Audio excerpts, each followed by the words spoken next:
Hey guys, welcome back to the channel.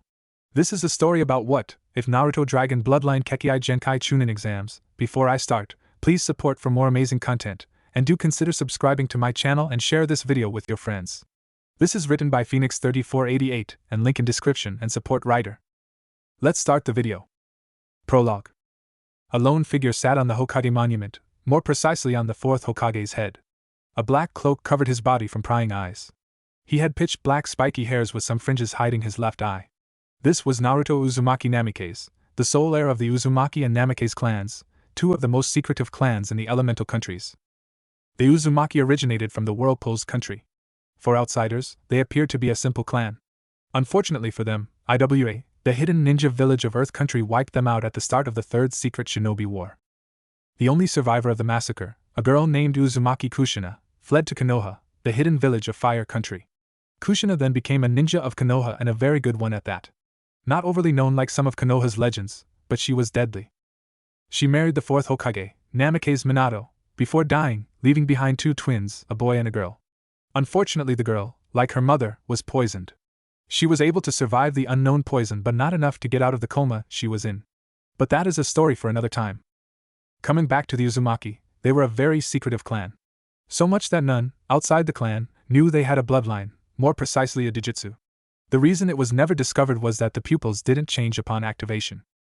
The eye only had one level, yet it held so much potential it allowed the user to analyze anything they saw, especially the chakra manipulation used whenever someone cast a jutsu. An accomplished user could easily understand and replicate a jutsu if he so wished. That made them excellent in creating new techniques, as they could clearly see the mechanics behind it. The Namikaze clan was along the same lines, but even more secretive. They existed long before the Uchiha and Senju. They helped build Konoha, but erased their implication from history and kept to the shadows. Like the Uzumaki, they were reduced to only one member because of the wars. That last member being Namikaze Minato, the Yondaime Hokage. The latter died fighting the Kyuubi no Yoko 12 years ago. Like the Uzumaki, they possessed a secret ability, which granted them the name kekkei. They could create kekkei, or barrier as they called it, to use against demons, and the like. This wasn't all, of course. The ability revolved around the manipulation of time and space. This information would have labeled them a high threat to anyone. Using this ability, the Yondaime was able to kill a bijou, something that was deemed impossible before then. To this day, no one knows how he did it, only that he was surrounded by a somber energy sphere that disintegrated everything it touched. Another secretive aspect of the clan was their legacy. Indeed, every Namikaze had one duty above all else, to guard an important object under their compound. That's why no outsider ever stepped inside the compound. Not counting the numerous security seals surrounding the place. Still standing on the Hokage monument, Naruto looked at the beautiful sight that was Konoha, sighing and lazing around. The Chunin exams was due to start in a week in Konoha. This event also marked the first time outsiders will learn of his existence. Something that was hidden by the village until now. Assuming the other countries are not already aware of my existence. I wouldn't be surprised if they were, considering the amount of spies crawling over the village. He told himself while scowling in distaste. He had graduated a year and a half ago, 1 year in advance, and was now 12 years old. After graduating, he had been assigned to a jounin named Mado Guy, and two teammates, Tenten and Rock Lee. They took their training seriously, but much of his training was done in away from prying eyes. It wasn't that he didn't trust his teammates, well, not really. It is just that he didn't adhere to their methods. What with one of them specializing in taijutsu, and the other in weapons, such foolishness. No one should ever specialize in this world, unless they want a one-way ticket to hell. He had of course told them just that, but like stubborn 5 years old, they didn't listen. Add to that, a stupid jounin sensei encouraging such behavior. Really, the shinobi world has fallen so low. If you haven't noticed by now, then know that Naruto is very disheartened with today's shinobis. That is why he didn't use the same methods for training. He didn't neglect any of the shinobi arts, instead, did his best to train all of them to the best of his capabilities. That is why others thought of him as a genius, but for him, it was just the result of hard work and a lot of determination. He began his training at the tender age of 5, and since then, hadn't stopped. He first started with chakra control and building his reserves. After that, he learned the academy justice. By his 6th birthday, he had already mastered the Bunshin, the Kawarimi, and the Henji no Jutsu. Still, his supply of chakra was too small to be any good in the field, so he hid the fact that he could already graduate in favor of more training. Because he couldn't start his physical training, being too young, he used the time to master his mother's Dijutsu, the Bunsekigen or Analytic Eye. Around the same time he worked on his stealth, figuring it'd be a good advantage over the current ninjas. Of course, such training method couldn't be expected from a boy his age. So the question was where he found the necessary information. And the answer was the vast Namikaze library, which contained every subject possible, considering the clan had been alive even before the ninja era. By his 7, Naruto had mastered the Bunsekigen to an incredible level. The Dijutsu granted him the ability to see the body even better than the Byakugan. While the Byakugan could see the tenketsus of the target, the Bunsekigen could not only see them too, but also weak points in the target's body, like old wounds, weak bones. Those parts glowed yellow under its eyes. But that wasn't all, he could also see the shape the chakra took whenever someone cast a jutsu, be it ninjutsu or genjutsu. His stealth training also progressed well, already being able to reduce his chakra to civilian level. His chakra building and control exercises also paid off considering his reserve had increased to the level of a genin, while his control was equivalent to a high chunin, having mastered the leaf floating and tree climbing exercises. Seeing his results, he proceeded to train in ninjutsu's theory, seals, and taijutsu. Of course, he kept building up his chakra control and reserves. By 8, his reserves were comparable to a high genin, with a control ranging from low to mid-jounin level, having mastered water walking. Like all members of his family, he was very proficient in seals, and had progressed to novice level. There were 4 levels in seals: beginner, novice, apprentice, and master. With each level, the difficulty increased exponentially, so he knew that at the pace he was going, he wouldn't be able to attain even apprentice level before graduating the academy. So he began searching for ways to increase his training speed. For the ninjutsu's theory, he was able to learn, understand, and master the 12 hand signs used to shape justice. Thanks to his Bunsekigen, he understood perfectly the workings of the signs. What they did was manipulate the chakra outside the body, for it to take a precise shape. Each hand seal gave a precise shape to the chakra. But that wasn't all. He made a very huge discovery when he looked at the shape formed by the chakra when he used the Bunshin no Jutsu. The shape looked similar to the shape taken by seals, and using the latter as a basis, he was able to devise a language akin to seals. Using this language, he found himself able to read the final shape of any jutsu like a book, and then understand everything about it. This was huge, because he could now understand everything about a jutsu with but a look. He could find its objectives, strengths, weaknesses, elemental nature, and so on. He could even significantly reduce the number of seals needed to cast the jutsu, because its most important aspect was the final chakra shape created by the mixing of all the hand seals. In other words, if he found a shortcut, he could reduce the seals' number. He also started working on manipulating his chakra outside his body using just his concentration. Thus begin his meditations exercises to increase his mental control. That same year, he was supposed to enter the Ninja Academy. Not that he had been very thrilled, as he guessed correctly, it had cut down his training time. By his 9, he had immensely improved, thanks to a discovery he made earlier in the year. Indeed, while searching for a way to increase his training speed, he came across the Kage Bunshin no Jutsu, a jutsu that allowed its user to create a clone with half his chakra. What made the technique so special was its ability to transfer back to the user everything his clones learned, except the physical stuff. Unfortunately, it used way too much chakra, thus remained unattainable for Naruto with his little reserves. Even Jounin couldn't create more than 5 at a time, for a long period or for training purpose. But he didn't give up and instead studied the manipulation of chakra done by the cross-shaped seal of the jutsu. The results were stunning to say the least. He had assumed the manipulation of chakra behind the cross-shaped seal would be simple, but this was far from the truth. The shape created by the seal was extremely complex with layers upon layers of information. Fortunately, thanks to his Dijutsu, he decoded it completely, and was then able to copy the aspect of the jutsu he was interested in, like the part that made the knowledge return to the original and the independence of the clone thoughts. Then he learned the Tsuchi Bunshin or Earth Clone, before modifying it to implement the parts he took from the Kage Bunshin. Before, the Earth Clone used 3 hand seals, but now, it used 7. His tweaking over, his newly created Earth Clone could now send back to the original everything they learned except the physical stuff. They also weren't dependent to the original, and could properly function at more than 5 miles from the user. Another test later and Naruto discovered he could sustain 50 advanced Earth clones for a training day. It could have been higher if he had mastered Earth elemental manipulation. Using this new training method, he was able to increase his chakra control to a staggering low Kage level, although his reserve didn't increase much, and he found himself with low Chunin chakra level. His progress in seals were astounding to say the least, and were close to apprentice level. At the same time, he trained in a taijutsu style called the 18 Dragon Palms. It was a style that relied heavily on palm strike and speed, but could be even more devastating than the Juken if mastered. By his 10, he had finally mastered chakra control to a level even surpassing Tsunade of the Sannin thanks to the clone training and his relatively low reserves. He was an accomplished apprentice in seals and would soon reach the rank of master. His stealth training had done more than he could hope for. Being able to completely mask his entire existence, even from sensor ninjas, was no small feat. He could stand beside someone yet he wouldn't be sensed unless the person was directly looking at him. Additionally, he learned the skills sensor ninja used and could now find anyone he knew in a mile radius. It was around that time he started learning genjutsu's theory, pursuing his desire to learn everything he could. Most of all, he hadn't forgotten his dream of healing his sister, so he planned to devote a lot of time to the medicinal arts. By the time of his graduation, which was at 11 years old, he once again increased his chakra reserve to a mid-Chunin level. He had mastered his seals studies, and was now a master of it. He did the same with the dragon palms, and was now learning the piercing dragon, a style that relied heavily on the lower limbs, and fight in mid-air. He learned the way of the medic Nin, and was now a certified field healer. The most important thing about that year was that he created several seals. Among them were two very special seals. The first one was the gravity seal, which allowed the user to increase the gravity around their body. The second one was the density seal, which increased the air resistance beside the user. The two combined would increase the speed and strength of the user tremendously. He was a ninja, who heavily believed in speed after all, like his father had before him.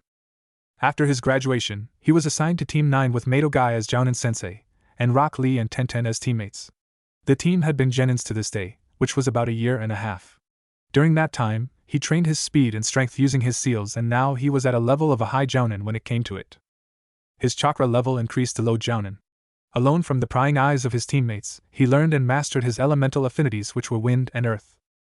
Using his clones for training, he mastered them to perfection, which also increased the number of clones he could create for his training.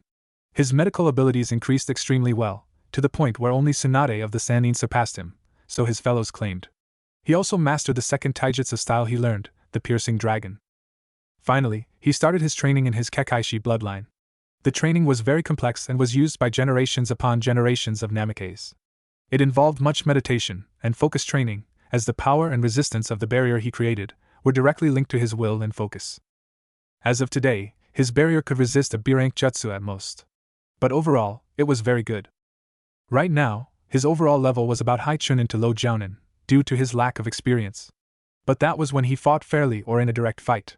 Using his speciality, which lay in the shadows, he could even give a Sannin a run for his money. Naruto looked at Konoha, before sighing.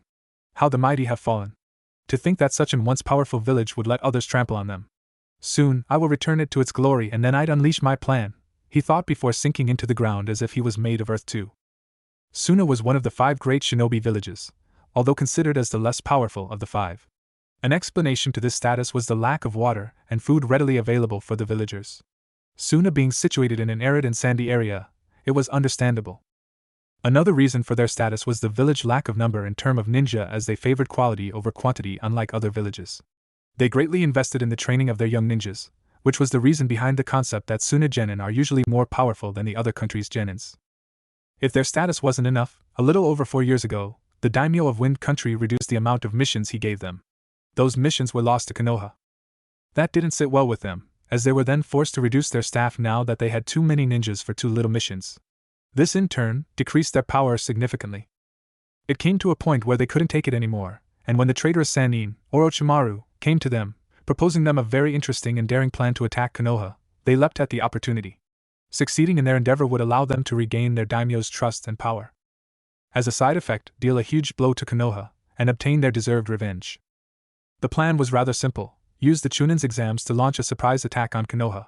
The latter would not only be surprised, but forced to protect every noble that came to watch the finals, unless they wanted to lose face in the eyes of the public. After all, no one would want to hire a bunch of ninjas to protect them in this wild world, if they couldn't even protect their guests in their own village. But before that, they had to understand Konoha's security measures as much as possible. Which is the reason for the current gathering in the War Council room. Early that day, the Intelligence Division received an important information about their future target. One that could very well change the tide of the soon-to-be invasion. Inside the room were gathered the heads of various departments, including the elders of the village. Among them were the Sabaka children and their sensei Baki, a powerful and well-known jounin. This team was present because the information pertained to their future mission in Konoha. The room was silenced when an indescribable masked ninja appeared. He bowed to those present before the head of the council, which was the Kazekage, spoke. "It has come to our attention that you have received an important missive concerning Konoha?" he asked without preamble. The nodded, and upon being given the signal to elaborate, he opened a scroll and looked at the audience. As you certainly know, we had been able to plant several spies in Konoha. But none of them were able to obtain this information until recently. He paused to give everyone time to digest what he had already said. It had seemed that the Yondaime Hokage, at which everyone flinched, as they remembered how powerful he was, had a son. 1. Like a broken dam, yells came from everywhere. The screams were that of surprise, fear, and even disbelief. None of them had liked the Yondaime for the simple reason that he was the only ninja to ever attain the SS rank with a flea on sight order. His power was so great that he could wipe out several platoons of ninjas in the blink of an eye. This was just how scary the man was. Additionally, he was the first and only ninja to kill a bijou. And the most powerful one at that. To this day, no one knew how he did it. Only that the ability he used was either a bloodline or a secret jutsu he created, as he was rumored to be an inventor of a sort. Stacking these information, the idea of him having a son was just unthinkable. Such a thing would no doubt be the catalyst of another shinobi war. No village worth its salt wanted the rise of a ninja of such caliber again. Controlling him would be such a nightmare. Silence, yelled the Kazekage, silencing everyone, before returning his gaze to the masked ninja. Is it possible your man made a mistake? He coldly questioned the spokesman. Unlikely, Kazekage-sama. I see. His head lowered, the Kazekage took his time to analyze the situation. Meanwhile, Baki and his team harbored a frown on their faces. Nay, Baki, sensei, why are everyone so frightened at the idea that the Yondaime Hokage had a son? It is not like it'd change anything, nay? Tamari, the elder daughter of the Kazekage, wondered. Baki looked at her before answering. You wouldn't understand because you haven't witnessed that man in action. The Yondaime, just by himself, brought Iwa and Kumo to his knees. That was just how powerful he was. He could have wiped out those 2 villages but decided not to. When the shinobi world learned of his death while fighting the Kyuubi, they rejoiced, because him alive meant that Konoha could conquer any village, even if all of the great villages were allied. He paused to confirm that his students were listening. Him having a son means somewhere out there, a boy holds the potential to become just as dangerous as he was. I wouldn't be surprised if he was trained from an earlier age to be as powerful as the Yellow Flash. And heaven forbid, if his son learned the technique that made his father famous, or the one he used to kill the Kyuubi, then our operation is doomed to fail.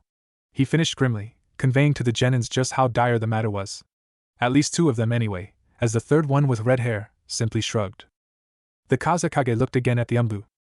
What else did the spies learn about him? The masked ninja peered at the scroll for a moment, before answering grimly. The spy wasn't able to learn much more, as he came across this information only because Konoha intends to show him off to the world. That made everyone in the room narrow their eyes. Though he did learn that the Yondaime indeed had a bloodline that allowed him to kill the Kyuubi, and rumors has it that his son is learning how to use it. That did it, as several council members shouted in anger and fright. It was easy to understand their distress, as their plan was based on the fact that no one in Konoha could stop the rampaging Ichibi once it was unleashed. But with the presence of the Yondaime's son, and his apparent ability to kill a bijou, they were in a very dangerous position. And apparently the Sabaka children realized it too, if the widening of their eyes was anything to go by. But the masked ninja wasn't finished, and after the calm was restored, he continued. The spy was also able to determine the likely person, using the participants in the Chunin's exams. He looked at the Kazekage, who muttered, "Go on." The participant who fit the criteria and age is called Naruto. No first name was available, which further increased the spy's suspicions. Age 12, which also confirms the apparent birth of said heir. He began the academy at 7 and graduated at 11, as the rookie of his year. His current team is composed of Rock Lee, a taijutsu specialist, and Tenten, a weapons specialist, with their sensei being Mado Guy. He paused a moment for everyone to digest what he just said before continuing. He is rumored to be a prodigy just like his father. He doesn't favor any shinobi arts, as he was exceptional in all of them. He is even rumored to have delved in seals just like his father. One thing to note is that he was far stronger than the Hyuga genius, Hyuga Niji, who is now a very well-known Chunin, as Niji graduated second in the academy, behind him. The only reason he's still a genin is that his sensei wanted them to take the exam in Konoha. Lastly, he is an accomplished medic, say to be almost on par with Tsunade of the Sannin. At that everyone widened their eyes even further, clearly stunned by the information. While the Kazekage was silently analyzing everything he heard, while fuming on the inside. How have we missed this until now? It had seemed that Konoha still has many tricks under their sleeves. That aside, considering the abilities presented, it looks like he favored medicine over everything. But why is that? Such talented ninja wouldn't favor this in art just like that. He must have a reason for this. He looked again at the masked ninja. Is there a reason for his focus on medicine? The audience seemed surprised, not having thought of such peculiar choice of career. There is Kazekage-sama. Apparently the boy has a twin sister who has been in coma for the last 12 years. So the spy theorized that its objective is to heal his sister. Hearing this, the wheels turned inside the Kazekage's head. Is there any way to gain access to his sister? The coldness in his voice reminded everyone just why he was said to be the most ruthless Kazekage in history. None, unfortunately. After an assassination attempt on her, which ended in a failure, the boy removed her from the public hospital and is now taking care of her by himself.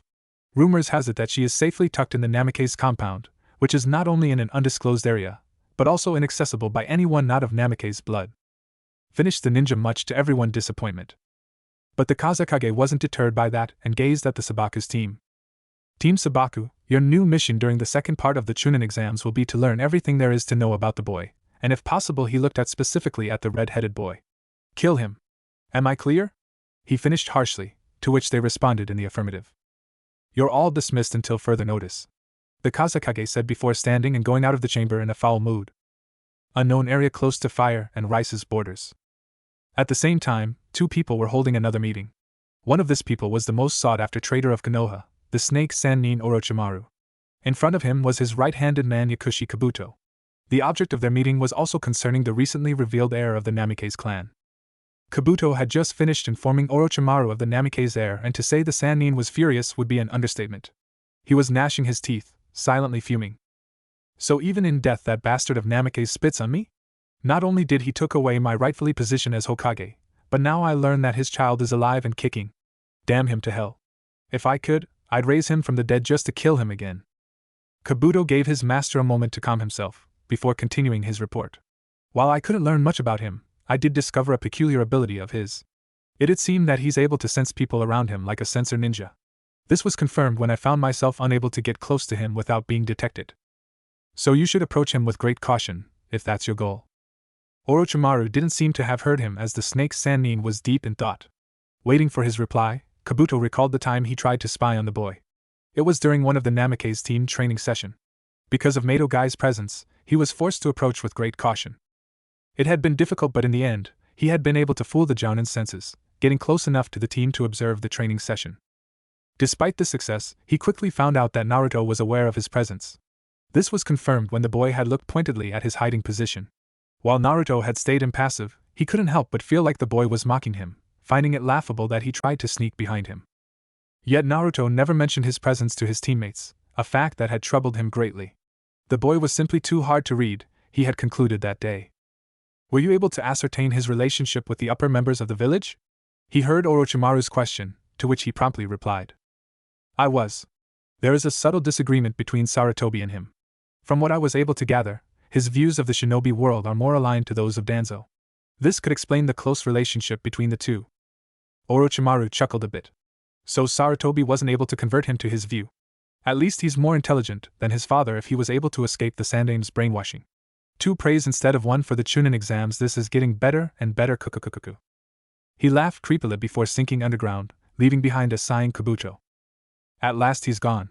With him around, I always feel like my life is in danger, thought Kabuto before going back to Konoha, his meeting already forgotten. In Konoha, Namikaze's compound. A week passed since then, and it was finally the day of the Chunin exams. While other competitors were resting for the exam, Naruto was sitting in a special room, in the Namikaze compound, training. He didn't care about resting because he knew every stage of the exam, thanks to his spying activities. He knew that for the first exam, nothing physically tenuous was involved, so he wasn't that worried. Being a man who valued knowledge, whenever he could, he'd spy on anyone to acquire new information, be they allies or enemies. He sat in a lowland with some small trees. Surrounding him were hundreds of flying crows, though he kept his eyes closed in concentration. 106 crows surrounding me, he thought, with his right hand in the ram's seal. A moment later, he opened his eyes and started moving his right wrist. The movement was so fast, only a blur was each movement. One of the crows was confined within a green square barrier. Despite their panicked and erratic movements, none of the birds escaped. And after only 20 seconds, every crow had been captured. His task done, Naruto slowly exhaled before rising from the ground. Alpha, end of the training, waiting for the results, he voiced, seemingly to himself. A moment later, the surrounding area vanished, leaving Naruto standing in the middle of a white room. Suddenly a voice was heard above him. Subject Naruto Namikaze. Result of test number 10. Accuracy, 9 out of 10. Speed, 5 kekkais per second. Strength, 10 out of 10. The subject is allowed to advance to level 11 for further training. Naruto smiled a little at that. Finally, it's over. Another step closer to reaching father's level. And then, I will surpass him. He stared at the room once again, still surprised by its capabilities.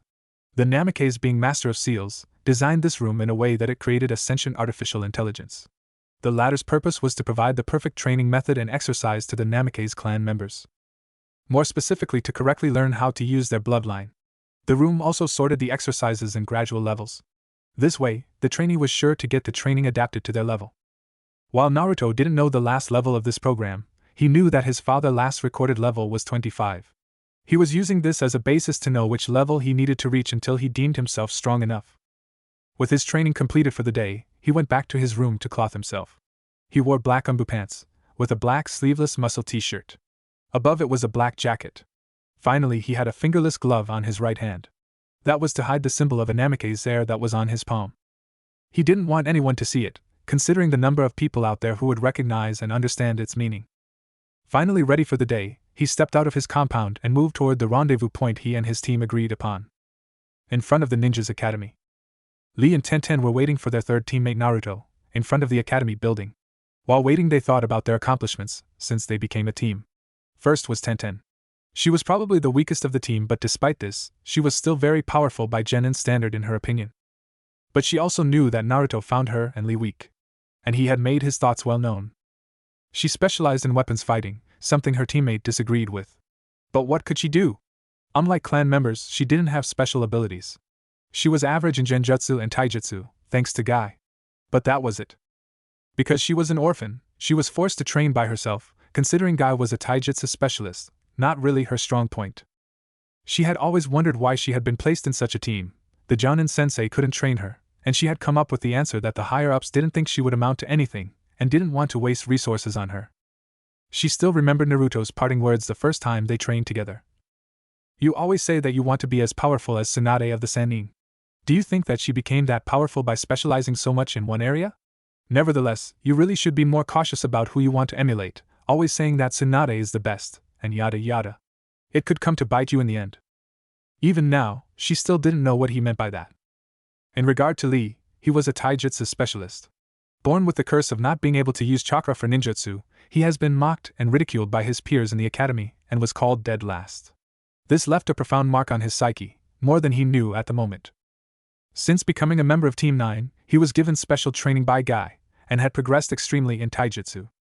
Of course, he knew that Guy was favoring him, and also that some of the techniques he learned were surprising good to counter the style his teammate Naruto had shown, but he didn't think much about it. Something he disliked, though, was the way Naruto kept putting him down. Always saying that he should have become a samurai with his mentality. He hated it so much to a point that every time he saw Naruto, he wanted to ram a kunai in his head. Indeed, his hate was that high. Unfortunately, he wasn't ready to fight against someone like Naruto. He knew that in a fight, Naruto would destroy, no question asked. After all, his growing resentment made him quite aware of Naruto's capabilities. That's how he noticed something scary about his teammate, something that sent shiver up his spine every time he thought about it. And that was the way Naruto fought, which he concluded was like a true shinobi. Silently, stealthily, and without mercy. A style completely opposed to his, and 1,000 times more effective. On several occasions he tried to copy Naruto's skills, like moving without leaving any traces, but he couldn't achieve it. Something that Naruto laughed in front of his face. One day I will make him beg for mercy for everything he did to me, he thought viciously with a cold smirk. Something that didn't go unnoticed by Tenten, who frowned at that.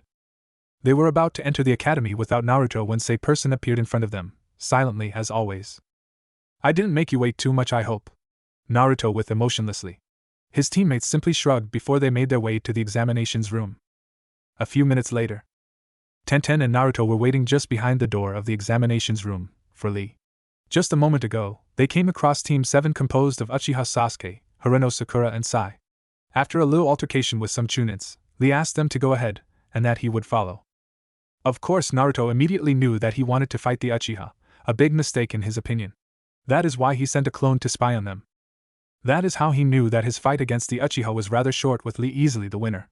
He was extremely disappointed by the level of the Uchiha, considering the rumors he had heard from the villagers, but now, he vowed to never trust villagers and anyone for that matters without checking the information first. Unfortunately, something happened during the confrontation that bothered him. At that moment, Lee came back, before stopping in front of them. And he was immediately berated by Tenten. "What took you?"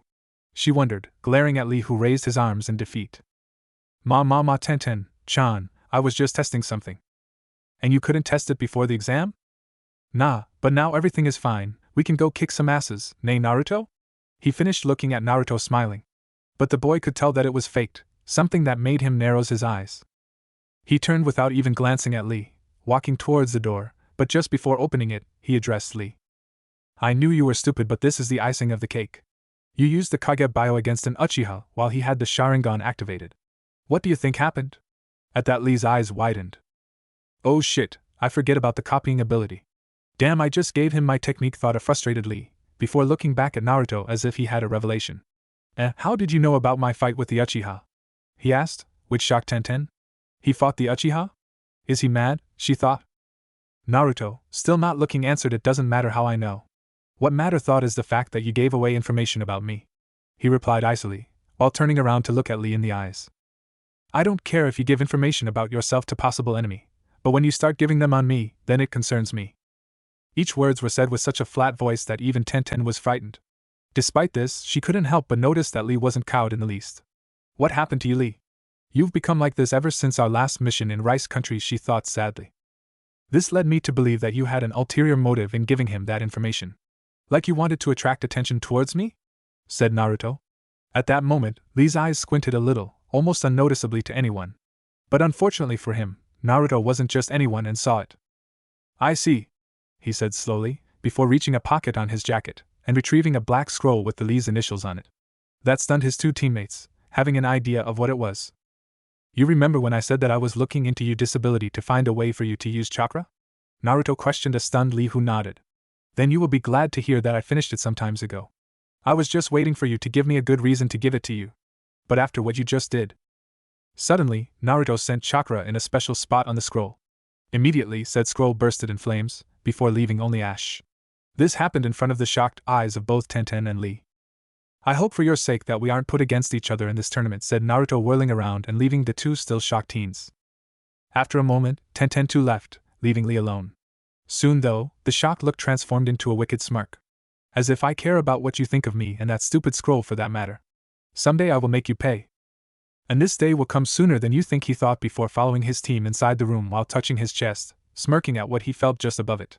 If someone were still in the same room, they would have felt the sinister chakra that was emanating from Lee just for an instant, before it completely disappeared.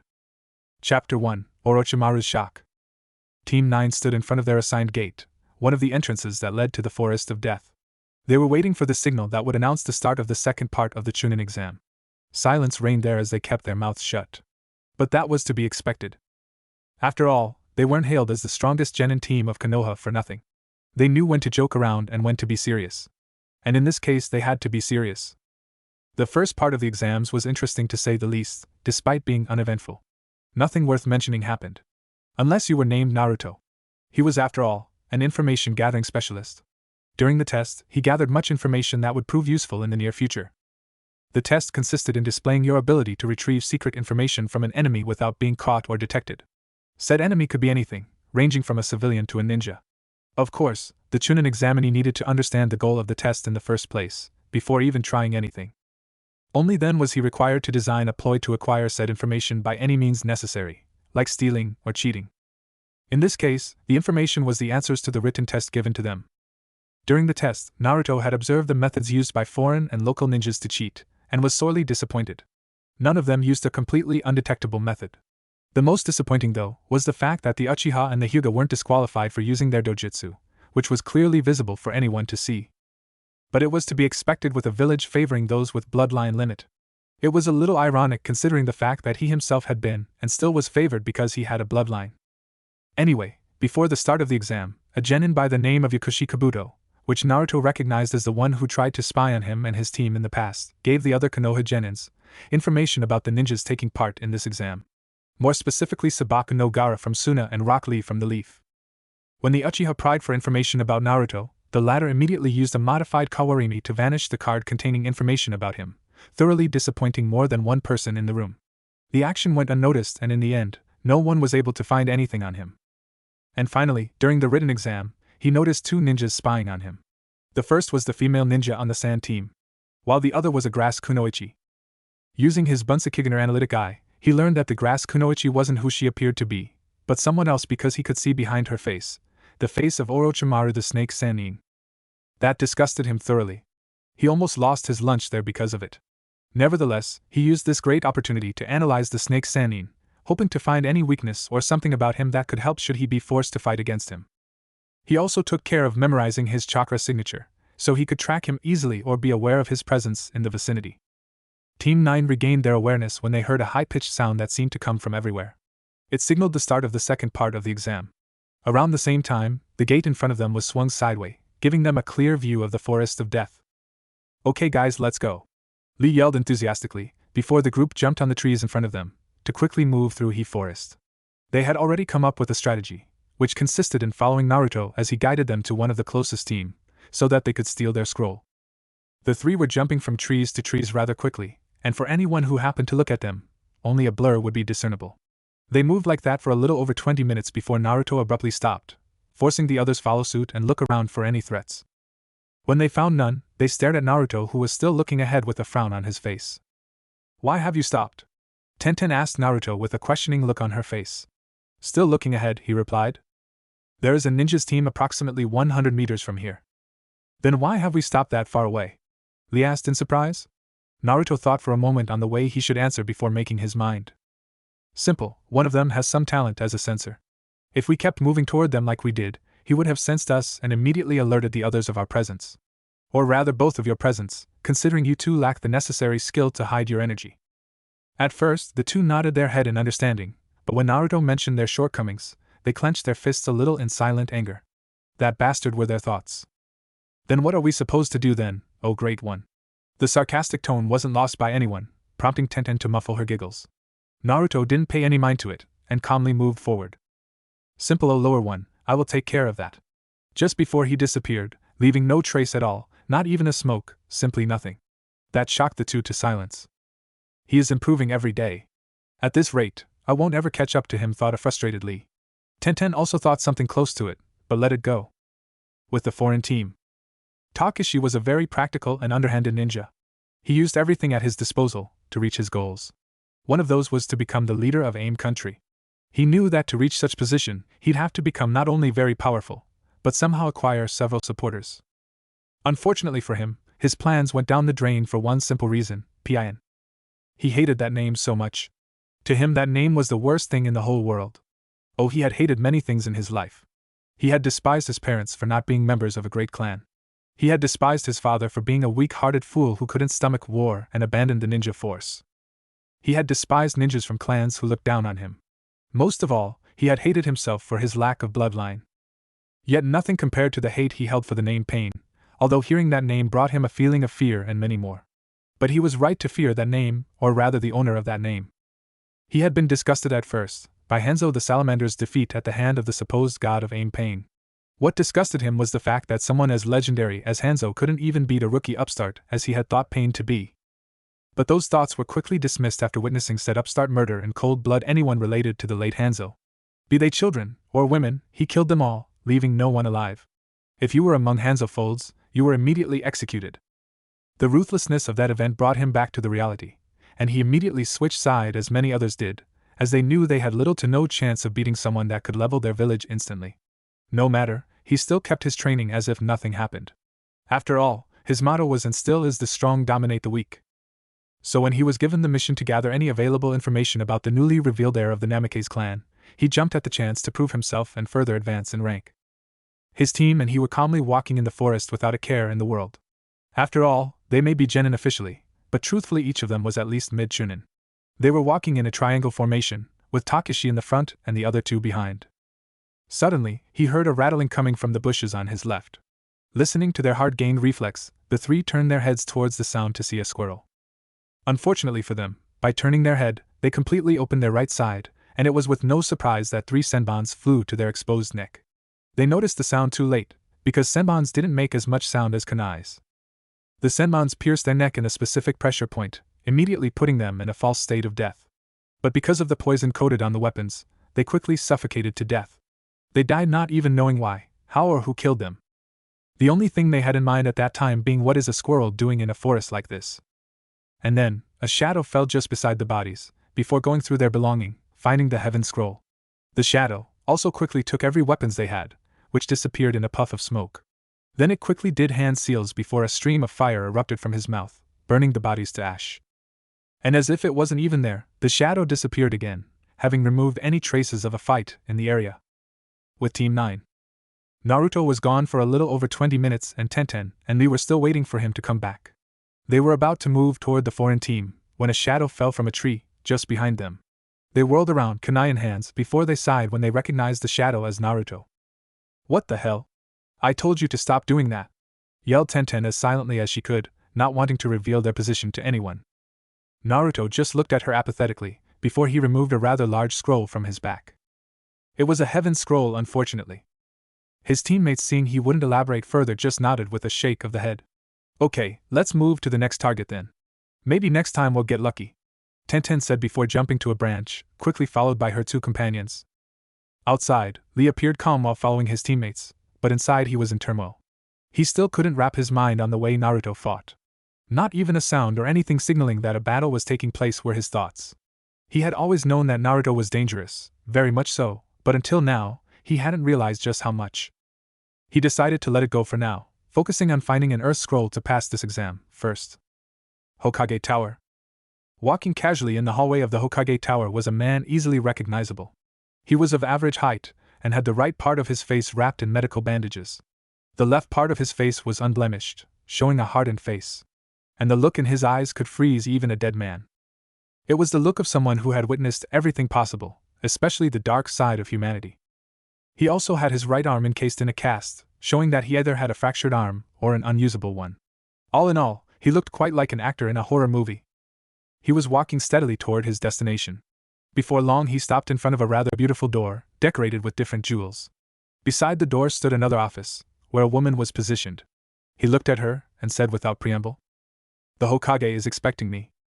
The secretary looked from her documents, taking a short time to recognize the person, and quickly replied, "Of course, Danzo-sama, you can go ahead."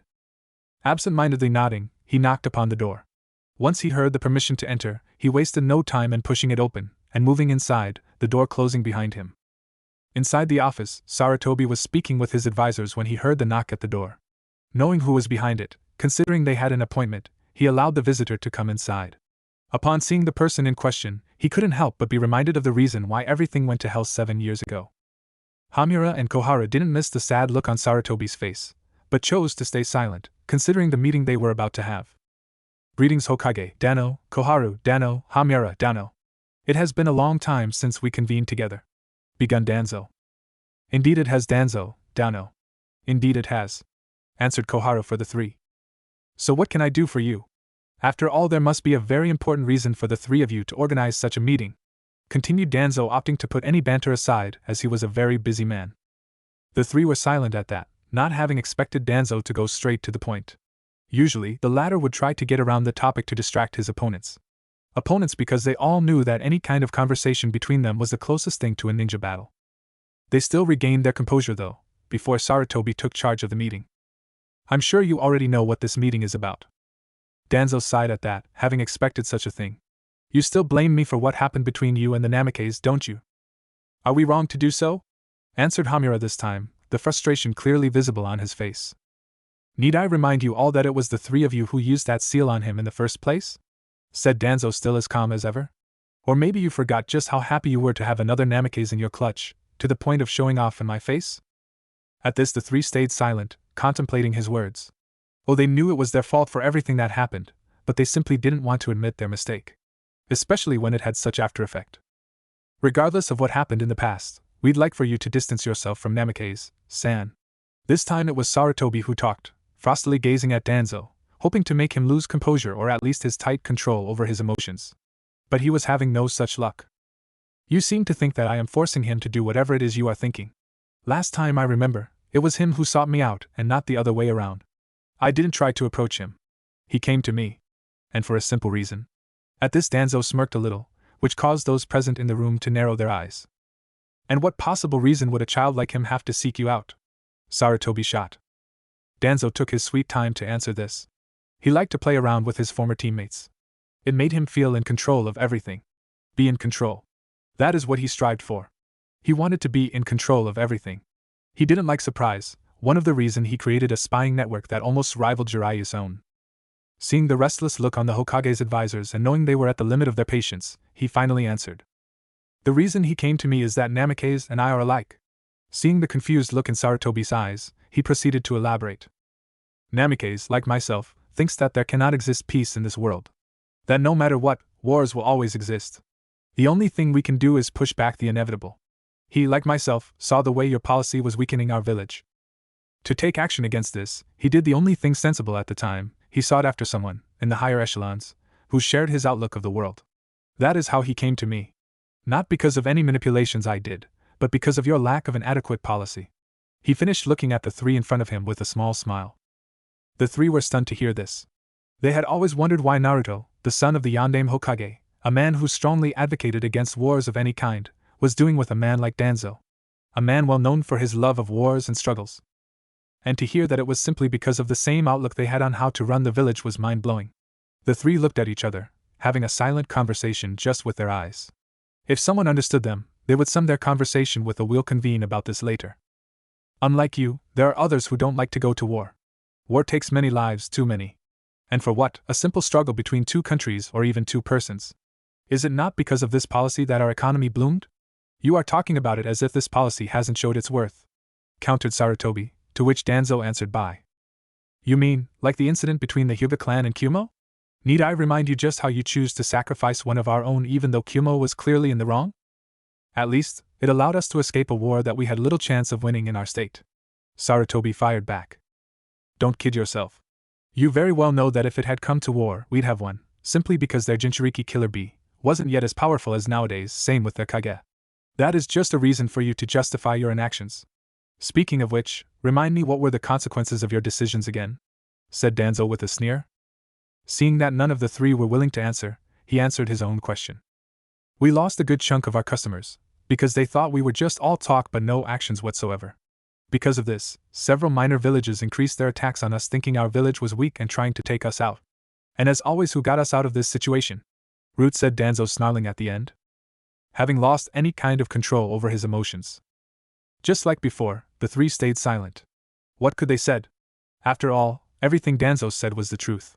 The consequences of his decision had been dire.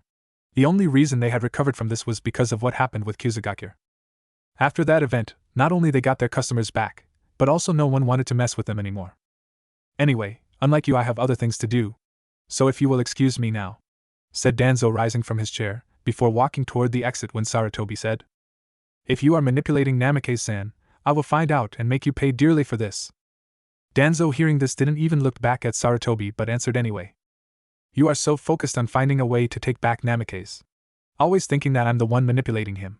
Did it ever occur to you that you might be wrong? Do you know which question I'm always asking myself? He looked at Sarutobi from the corner of his eye and said in an ominous voice. Which one is manipulating the other? He finished just before he closed the door, signaling his departure. Inside the room, Sarutobi and his advisors were still in a meeting. Having regained their senses after everything Danzo told them, they were talking in hushed tone. You think it will be enough to distract him? Asked Hamura. I do. He seemed quite pleased to hear that we're trying to retrieve the Namikaze. He'll be busy with this for a while, giving us ample time to move without his notice, said Sarutobi, smirking. That is good to hear. But still, what he said at the end have me thinking. I have a bad feeling about this, said Koharu softly. You worry too much. Once everything is in place, he won't be able to do a thing. Now this meeting is adjourned. Finished Sarutobi with the advisors nodding. Forest of Death. A day had gone by since Team 9 went inside the Forest of Death, and they still hadn't found the scroll they were looking for. They had encountered 3 other teams after the first one Naruto dispatched. But as if the gods were against them, none of those teams possessed an Earth Scroll. So now they had a total of 5 Heaven Scrolls. Having stopped to rest the night before, they were now moving or rather jumping from trees to trees, looking for another prey. I hope we find an Earth Scroll soon. I'm getting tired of this forest. Tenten grumbled while jumping over a branch. Tell me about it. It's like we're cursed or something. Lee fired back, before looking at Naruto to his left. Nothing to say, hot shot? Naruto, deep in thoughts, was a little surprised by the question, but quickly steeled his gaze. Instead of questioning me, you should focus on the objective, overgrown eyebrow. Tenten stifled a giggle at that, while Lee's eyebrow twitched. He opened his mouth to reply when a violent gust of wind slammed on him, making him fly far away from his team. Recognizing the wind for what it was, Naruto and Tenten came to a stop, before looking around them, trying to spot the attacker. A few seconds later, Naruto angled his face to look on his left, just in time to see a kunoichi appear on branch. Tenten, seeing Naruto's reaction, followed suit, gazing at their would-be attacker. Naruto immediately narrowed his eyes to slit when he recognized the stranger. What does he want? He has no reason to be after Tenten, and he blew Lee away, so he must be after me. He adopted a defensive stance. The kunoichi looked amused at the two, as she noticed the shifting in stance from Naruto, quickly followed by Tenten. Maybe they aren't called the strongest genin team of Konoha for nothing, she thought, smiling creepily. Kukukuku, I have heard so much about you Namikaze-san. So much that I'm eager to see what you are made of. The way she phrased it seemed so wrong to the genins. Still, not one to be outdone, Naruto fired back. I didn't know my fame had reached even a village like Kusagakure. I'm honored. No, the pleasure is all mine, Kukuku. Unfortunately, I would be more inclined to show you my might if you were to have an earth scroll, miss. Sorry I didn't catch your name, Kunoichi-san? Continued Naruto. The kunoichi smiled at that. Smartass. That's because I didn't give you my name, but nice try. Whatever you say, girl. He emphasized with a mock bow, all the while keeping an eye on his opponent. On the sidelines, Tenten was looking at the exchange with barely concealed annoyance. How can someone be so bipolar? One moment he's cold toward anyone, and the next he's smiling with an obvious enemy, she thought with a scowl. Finally, Naruto looked seriously at the kunoichi, every hint of a smile having disappeared from his face. Now, why would a sannin like you seek me, a mere genin? And not just any sannin, but one rumored to be the strongest of the three, Orochimaru the snake summoner? He questioned the kunoichi. Hearing this, Tenten gasped in surprise. She looked at the kunoichi once more to confirm it, just in time to see said kunoichi clapping and smiling appreciatively. Well done, Namikaze-san, well done. I should have known you would recognize me. But I am a little curious, how did you manage such feat?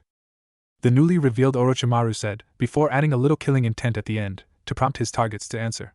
He was satisfied to see Tenten shake under the kekkei in despair. When he looked at Naruto, though, he was surprised to see him standing, clearly unaffected. Oh, he can shrug this amount of kekkei already. Interesting, he thought. Naruto, seeing the state Tenten was in, couldn't help but sigh in frustration. If I was alone I could easily flee from this place, but with her around, it will be more difficult, he thought before raising his head just in time to see Orochimaru retrieve a kunai from his pouch. Damn. Acting quickly, he took a kunai with a note attached to it, and threw it at Orochimaru. The latter was surprised to see Naruto throw his weapon at the same time he did, despite having gone for it first. Wasting no time, Naruto put his hand on Tenten's shoulder, while holding a ram's seal with his other hand. Shunshin no jutsu, he thought just before he disappeared in a swirl of leaves. Meanwhile, the kunai he launched exploded in front of Orochimaru, destroying a good chunk of the tree he was standing on. When the smoke was cleared, there was nothing left behind. Naruto appeared 100 meters away from his last location, and quickly went to work. He put his hand on Tenten's forehead, before sending healing chakra to her. The effect was immediate, as she quickly regained her senses back from the shock she endured when she felt Orochimaru's kekkei. She quickly looked at Naruto, alarmed. Oh my god! Naruto, we have to flee now. This is Orochimaru, she yelled hysterically, prompting her teammate to slap her, hard enough to calm her down. He waited a few seconds before speaking. Calm now? I know we have to escape. But you forgot he is a sannin. He will follow us easily, or rather you. Right now, I need to, he said as calmly as possible under such conditions, but was interrupted by Tenten's widening eyes. Look out! She yelled, just in time for Naruto to grab her and jump high in the air, doing a back flip at the same time. While upside down, he saw a huge snake pass through where they stood earlier. But he also noticed Orochimaru hiding several meters away from their position. Thinking quickly, he came up with a plan. Once he touched a branch, he set Tenten down, quickly taking a bunch of kunai with notes on them, and handing them to his teammate. Listen well, Tenten. I want you to use those kunais to kill the snake summon. Aim for any weak parts like the eyes or the inside of its mouth. Understood? Tenten slowly nodded, frightened by the situation but willing to survive. Meanwhile, the snake twisted his body until he faced them again. Then he charged again at its targets, moving quickly between the trees and increasing the difficulty for Tenten to aim properly. But she wasn't known and nicknamed as Bullseye for nothing. While she carefully took aim, Naruto closed his eye in concentration. He is moving, he thought, feeling Orochimaru's chakra coming toward them. Now would be a good time, Tenten. Don't rush me. Try aiming for a snake moving like that, and you will see just how hard it is, she yelled in frustration. Naruto sighed, knowing it was difficult. He didn't use those kunais himself because he knew that Tenten was way better than him when it came to handling weapons. It was then that he sensed Orochimaru a few meters away from them going through hand seals. Tenten, he yelled. Done, she yelled in response, having finally locked onto her target's weak point, his eyes. She launched 2 of the kunais, which moved quickly towards their target, perfectly hitting the beast's eyes just before they exploded violently, forcing the snake to dispel, having taken too much damage. At the same time, Naruto quickly went through 4 hand seals, before slamming his right foot on the ground violently. Doton, dust embrace, he muttered under his breath, too low for anyone to understand. From the impact, a huge amount of dust was lifted, and rose to around 5 meters in height. It covered a good part of the area too. The jutsu was a creation of Naruto. It meant to replace the Kirigakure no jutsu, as he didn't have a water affinity, and it would take too much chakra due to perform it. Because of the dust, Orochimaru was forced to stop his charge, not wanting to be taken off guard. He immediately went through hand seals and summoned a violent gust of wind to repel the dust, but was stunned to find that it did nothing more than push it a little. It's like the Kirigakure no jutsu. That means I won't remove it easily. A smart move, as I cannot seem to sense his chakra. But he forgot one crucial detail for his plan, he thought, smirking. For his part, Naruto quickly handed Tenten a mask, while he put another one himself. Those masks were prepared specifically for this jutsu. Because of the dust, it was difficult to breathe, and even dangerous for the health. So he designed a mask that worked like Umbu's ones. One of its ability was to filter the air. Now, how can I escape with Tenten? Shunshin is out of question because it leaves too big a trail for someone as skilled as Orochimaru.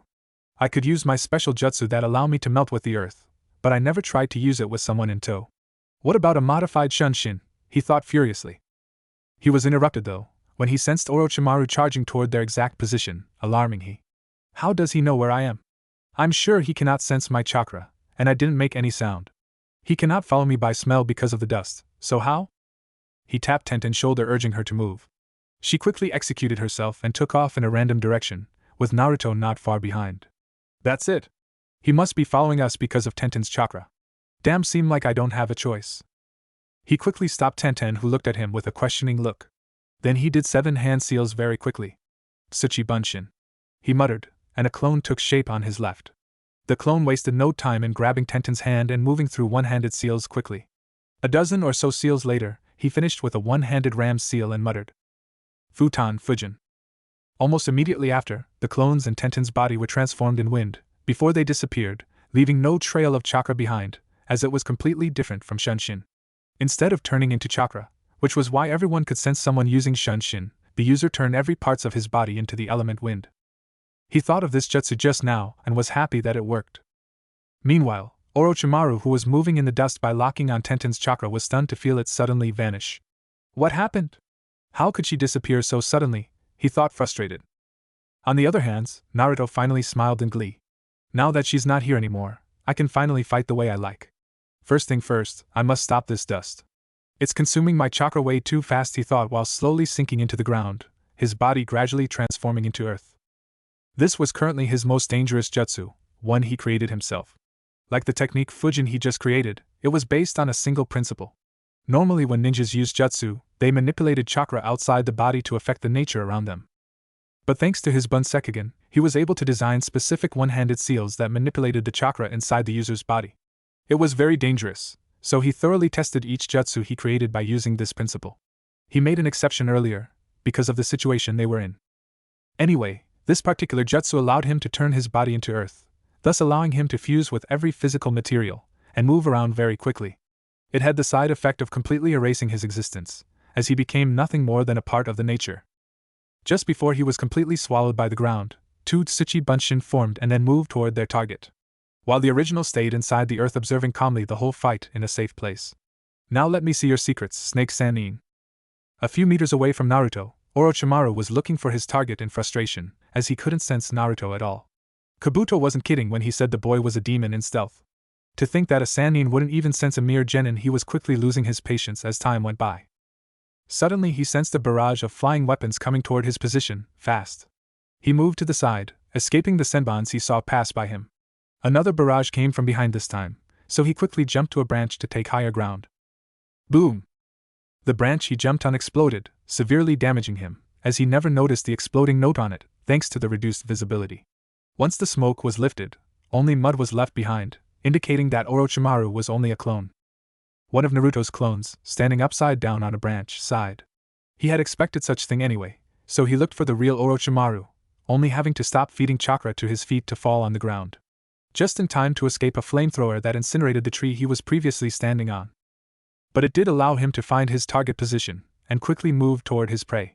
It wasn't long before he came to the position, only to stop just before an exploding note detonated, almost taking him out too. Shit, that was too close for comfort. He quickly hit himself again. Orochimaru, on the other hand, moved quickly through branches, having come to the conclusion that staying put would be dangerous for his health. He came to a halt when he noticed something wrong with his surrounding.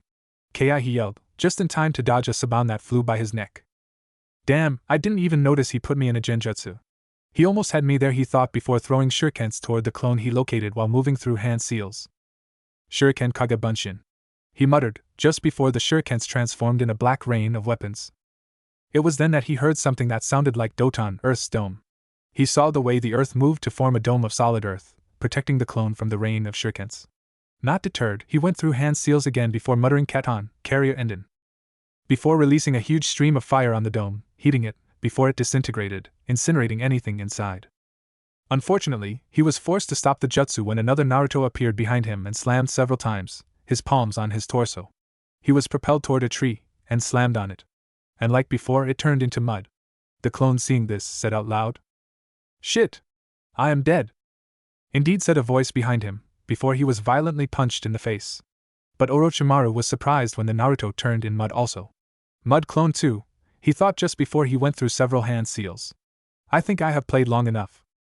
Suetun, Suryuden no Jutsu. The moment he uttered those words, water surged from the ground, before taking the shape of a huge water dragon and moving through all the dust, rendering it heavier, before it felt on the ground, thus ending Naruto's jutsu. Naruto, seeing this, appeared in front of Orochimaru and sighed in exasperation. "At least, he is allowing me to study him thoroughly, without even taking notice of it," he thought, smirking at the end.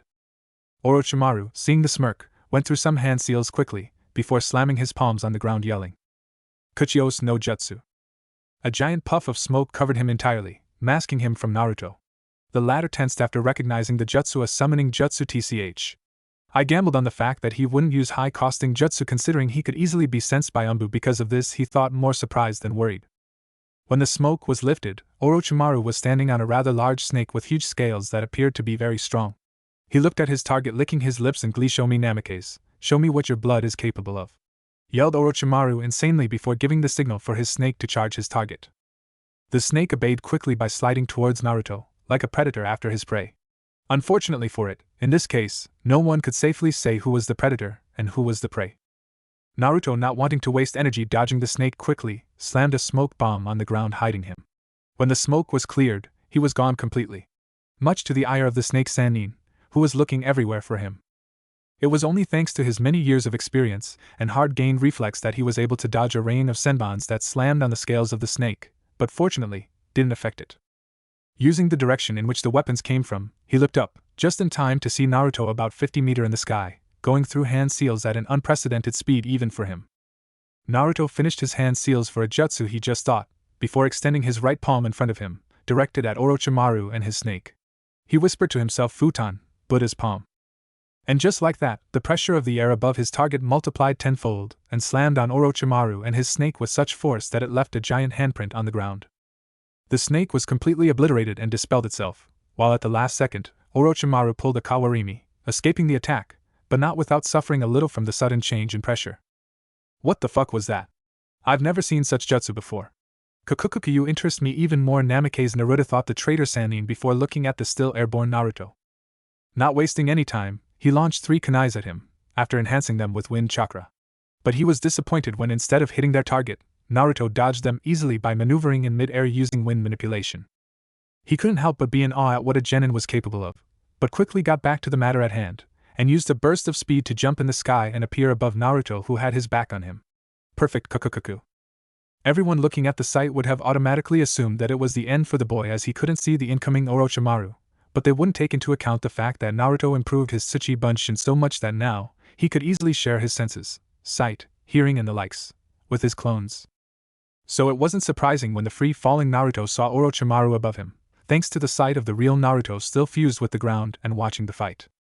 So when Orochimaru was about to drop-kick him to the ground, he rotated on himself so fast that an after-image of the rotation was still visible. That was the application of the piercing dragon style.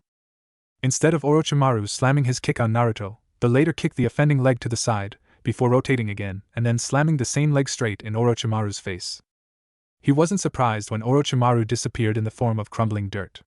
Tsuchi Bunshin, he thought before he finally touched ground. I think I learned enough about him, and all those techniques are taking a toll on the original. Note to myself, find a way to increase my reserves quickly. At the same time, another Orochimaru appeared behind him and pierced him through his gut. Good. Naruto coughed violently while looking at Orochimaru, who was smirking at him. Kukukuku Naruto, Kun, you are strong indeed, for someone your age. But after seeing this, I just simply cannot allow you to live and reach the level of your late father. If only you had accepted my offer. Finished Orochimaru, removing his sword from Naruto's gut quite roughly. He was surprised though when Naruto didn't even flinch and looked at him in the eyes. Orochimaru of the Sannin. I had assumed that someone of your standing would be able to see through the thin veil of reality. But it seems that I overestimated you, he said, still coughing, while Orochimaru snarled. You said that, yet you're the one who is dying. The smugness in his tone was missed by Naruto. To which Naruto just smirked. Don't you see it? Since the beginning of this fight I knew that I couldn't beat you. So I did the next best thing. Orochimaru leaned in anticipation, and a bit unnerved. I goaded you into revealing more about you and your fighting style to me. While of me, you learned nothing. After all, what would you learn after fighting only clones? Finished Naruto before crumbling in dust, completely stunning the Sannin to silence. He had never felt so humiliated before now. The last time was when he tried to steal Itachi's body, only to be defeated rather easily by the Uchiha prodigy. But this took the cake. He just noticed right now that he never fought against the real Naruto, not even once. And what stunned him the most was that he came close to death several times while just fighting clones. Granted, in a fair fight, he knew that he could easily defeat Naruto, but from the way he saw Naruto fight, a fair fight didn't exist in his vocabulary. So that was how the Snake Sannin, one of the most powerful ninja in the world, was thoroughly shocked and humiliated by a mere genin. Not very far, merged with a tree, Naruto observed the Sannin sink into the ground with his special Shunshin Jutsu. He sighed before quickly using his newly created Jutsu Fujin to convert his whole body into air molecule, to move where his clone took Tenten. All the while smiling at all the information he gained from his fight with the Sannin. I can't wait to use this for my training, he thought, smiling, before he disappeared in a gust of wind, leaving behind a devastated forest. Chapter 3, Sleeping Dragon. Tenten sat alone on the treetop, deep in thought. She was contemplating everything that happened since she became a genin. She had always thought of herself as a decent person. She had a few friends in the civilian side of the village. Admittedly, a lot more than the friends she had with the ninja counterpart. But understandable, as she mostly grew among civilian, at the orphanage. Very quickly, she drifted apart with some of them, as she went to the ninja academy, unlike them. As time went on, she had fewer topics to speak about with them. Again, she wasn't at fault, as she was just trying to reach her dream, no matter how far away it appeared to be, even to this day. At the academy, she quickly figured that she'd have a lot of trouble when it came to learning ninjutsu. Not that she was unable to learn them. No, the issue stemmed from the fact that those jutsus were thoroughly protected, either being declared clan secret or simply classified and only accessible by the higher nins. In others' words, if she wanted access to those jutsus, she'd need to advance in rank. Something rather ironic, when it's known that to rise up the ranks, knowledge of at least some of those jutsus was needed. Coming back to the matter at hand, knowing this problem, she was forced to specialize in something that was easily accessible by anyone, in others' words, taijutsu or weapons. She quickly chose weapons because she discovered she had a very impressive talent, and it wasn't the ease with which she could handle most of those weapons. It was something more subtle than that. This ability gave her the nickname of Bullet Eyes. No matter how bad the weather was, no matter how far away she was, if she had the strength to do it, she could hit a target wherever she wanted. That was her true ability. She never missed a target, even a moving one, of course depending on the speed at which the target was moving. By training, she increased her skill to the point of being able to hit even a Jounin ninja while he's moving. That was her forte in the team. Lee was the taijutsu specialist, Naruto, the team leader, able to do any task with relatively ease, and her, the support of the team, fighting at long range, and helping any of them, when deemed necessary. She had always prided herself of her ability to get through almost any situation. She thought she was strong. Granted, against a full-fledged Jounin she wouldn't stand a chance, she could at least stall him long enough for the reinforcement to arrive. But what happened yesterday completely trashed her entire world. Suddenly, she became aware of just how weak she really was against the monsters of this world. Monsters. That is the way she called those who reached a level higher than Jounin. Those levels were, in an ascending order, Umbu Captain, Sannin, Kekkei, and S-ranked ninja. The last three being approximately at the same level. Even a ninja at the level of an Umbu Captain could very well take on a team of 4 Jounins and win. Not even a day had gone since the wake-up call she received from Orochimaru. She couldn't recall a single time where she had felt completely and utterly crushed. Only thinking about that event, a chill went down her spine. The apparent ease with which the Sannin handled them, or rather her, she quickly corrected herself, was shocking to say the least. If she was truthful about the whole event, she knew she hadn't been much of a help in the confrontation, except maybe killing the huge snake that Orochimaru summoned. She clenched her fists in frustration. Almost 2 years since I became a genin, and I couldn't even do something against that monster. She slammed her fist against the branch beside her. What was I doing since becoming genin? It was then that she reached the only solution to her problem. A solution she came up with a long time ago, but didn't have the courage to act upon it. The cause being that it required one crucial point. It required of her to swallow her pride. Oh, it wasn't the kind of pride that could be found in an Uchiha, or even a very experienced ninja, the like of an S-rank ninja. No, it was nothing of the like. Instead, it was about her achievement. She had reached this level without any outside help, except of course the academy teacher help like everybody. That made her very proud of herself, and she wasn't ready to let go of it just yet. Or rather, she wasn't ready at the time, because, now, she reached the conclusion that if she wanted to progress further, she needed outside help. Now came the hard part, who to turn to for help. The first thing that came to her mind was to ask her Jounin sensei. But that was quickly dismissed, as she knew that not only Guy was a lot less forthcoming when it came to her, unlike with Rock Lee, but his speciality lays in a branch of the ninja arts that she wasn't very proficient in, and didn't even want to increase her proficiency in. Another solution that came to her mind was to get a recommendation from her sensei to get help from other Jounins. But the problem was that, like many other ninjas, these Jounins would be less inclined to help, as she wasn't their charge. Secrecy was also one of the reasons behind this. So this was a no-no solution. That left her with only one solution. Something she didn't really like. But at this time, it was her only way out. It was then that she turned her head to look at the ground. She then saw her teammate, Naruto, sitting against a tree, writing something on a very strange scroll. Okay girl, it's now or never, she thought before jumping to the ground, in Naruto's direction. Naruto had been sitting there for a long time now. He had reached his teammate position a few minutes after departing from the area where he fought against the traitorous Sannin. Once he found her, the two decided to rest for the night, as he was very tired from his fight. So he put around the area a few batch of detection seals of his own design. They only served to warn him of any breach by an outsider. The next morning, he woke up early as always, and took a little breakfast that he retrieved from his storage scroll. It wasn't long before Tenten woke up too, and after taking her breakfast, she went up to the treetop doing whatever she wanted, as they still had a lot of time before they would begin their search of their missing teammate. He himself was doing his research, or rather continuing his research. It wasn't every day that he had the time to work on it, as he was always busy with something to do. That's why he always had on himself his special scroll, upon which he worked. The strange scroll looked plain. Neither too long nor too wide.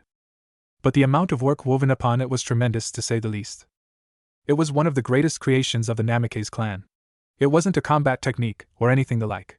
Instead, it was nothing more than a support device for a sealing practitioner.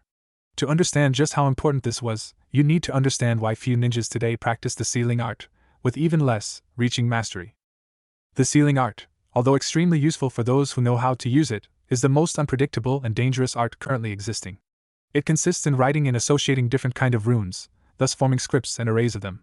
Each rune has a meaning and a set of rules, which determining the relationship between each other. The first step in learning sealing is to learn the meaning of every rune. This step takes a lot of time and determination to master. Following this step is the learning of the relationship between the runes, and the effect they produce. The third step consists in learning from existing seals. And finally, the last step is all about creating your own seals. Very few ninjas reaches the second step. And those who do, usually give up upon starting the third step. They are the ones who duplicate the existing seals and nothing more. The last level, which is usually mixed up with Seal Master, is reached by about 5 persons for each generation. But coming back to the matter at hand, the problem wasn't the lack of people reaching the last level, rather the dangers that came with the creation of a seal. It's so easy to miss something during the creating process after all, or even misunderstand the effect of a seal. Adding the fact a seal can very well reduce a person's soul to dust, it becomes easy to understand just why no one wanted to mess with the art. This, all the more, increases the value of the Namikaze's creation, for the simple reason that this scroll almost completely nullified the risks taken when creating a seal. This supposed scroll is covered with so many seals that few can understand half of it. The seals works like an automatic corrector. Every time a wrong or dangerous seal is wrote by the user on the scroll, said seal is highlighted, specifically the wrong part of the seal. Also, to keep the corrector updated, whenever someone discovers a mistake not included in the corrector, he adds it to the corrector matrix.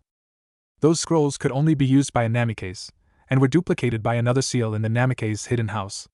Thanks to it, the clan had been able to quickly advance in the art, an advantage they jealously kept for themselves. Coming back to the present, Naruto was using one of these scrolls to create a new sealing array. Something he was working on, ever since he became a genin. Indeed, the seal was that complex. But given that the benefits of such seal, if finished, would be tremendous, he considered the time passed on it as worth spending. The seal is one that'll be applied on the user body. Its goal is twofolds. First is the complete control of the opening and closing of the user's tenketsus, with the sub-goal of completely encasing the chakra circulatory system with a sealing array that would strengthen it thoroughly.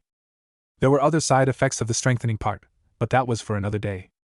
The second goal of the seal was also very important, and could prove very useful later on. If it worked as expected, the user would be able to not only absorb ambient energy, transforming it in neutral chakra, but would also be able to absorb the energy emitted by elemental jutsus, to a lesser extent. He had already completed the second part of the seal, namely the absorbing part. But he still had trouble with the first part. The reason was that the tenketsus on a human's body weren't in a fixed position. It constantly changed as the body grew, or even developed from the chakra training. So if he applied the seal on himself, now, in a few years, months even, it'd stop working. So he had to find a way to make the seal move in perfect symbiosis with the tenketsus movements. Something he deemed impossible until now. During his fight with the snake Sannin, he discovered something incredible on said Sannin's body. That something was the mutating ability possessed by the latter. The ability being displayed whenever Orochimaru stretched his body either to lengthen his arm, or even to slither around any attacks. Very quickly he noticed that the tenketsus and other important parts of the body were displaced in perfect coordination. He later found out that it was in fact a jutsu that allowed him to do so. Wasting no time at all, he quickly learned the technique, after careful observation with his Bunsekigen. After that it just became a matter of converting the jutsu into a sealing matrix, as it was indeed possible to convert almost any jutsus in a seal matrix. That's what he was writing now on the scroll, to make it work perfectly. Once he finished, he quickly activated the correcting part of the scroll, which displayed no errors from the matrix. This made him smile, an action that seemed so foreign on his face. Of course, he'd have to test it on someone else before applying it on him. After all, there could be an error that the corrector wasn't aware of yet. Still, he was happy knowing that if there was any errors, it'd rather be something other than the way in which he achieved this result, in others' words, a writing error. So it would be easier to correct. His teammate Tenten chose that exact time to land on the ground in front of him, a serious expression on her face. Carefully schooling his features, Naruto looked at her expectantly. Once Tenten landed on her feet, she looked up toward Naruto with the most serious expression she could manage. She was so focused on looking professional that she completely missed the fleeting smile that adorned Naruto's face. Naruto, she began hesitantly, despite her resolve. Taking a deep breath, she gathered her courage and continued. I've been thinking on everything that happened ever since we became genin, and I found myself lacking. She paused to give Naruto the time to digest everything she said. Obviously, I've known for a while now that I haven't improved as much as in my earlier days, but I didn't want to admit it. But now, after our last fight with Orochimaru, I know that I can't afford not to anymore. All along, Naruto just kept quiet and observed her. Another deep breath, and she went on. After thinking about it, I came to the conclusion that you were the only one that could help me, she finally said, looking at Naruto directly in the eyes. She was a little shaken as during all of her speech, Naruto didn't react at all. It looked like everything she said wasn't registered by her teammate. And that frustrated her a little. Can't you show even a shred of emotion? Damn it! She was surprised to hear a sound coming from Naruto's mouth finally. 2 questions, why should I help you and how would I be able to do so? Questioned Naruto calmly. No emotions were discernible in his speech, so Tenten couldn't guess what he was thinking. I can't give you a satisfying answer when it comes to why you should help me, because, frankly, it's your call. But know that, should you help me, I'll be extremely grateful, and will do my best to repay you. Concerning the way you could help me, that's very simple. I know that I am not the taijutsu type, or even the medical type. But you could help me in many other departments, such as ninjutsu, genjutsu, or anything you deem okay to teach me," she said with apprehension, fearing his reaction. Nonetheless, she held hope that Naruto would find it in himself to help her. And if he did it, she really would do her best to repay him.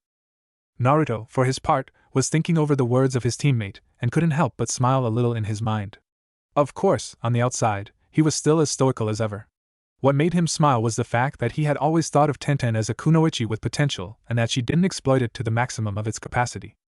After all, it wasn't every day you found someone that could always hit her target and bullet eyes, every time she tried. The only thing that kept him from helping her was her pride. Oh, he had noticed her pride very quickly, not that she hid it.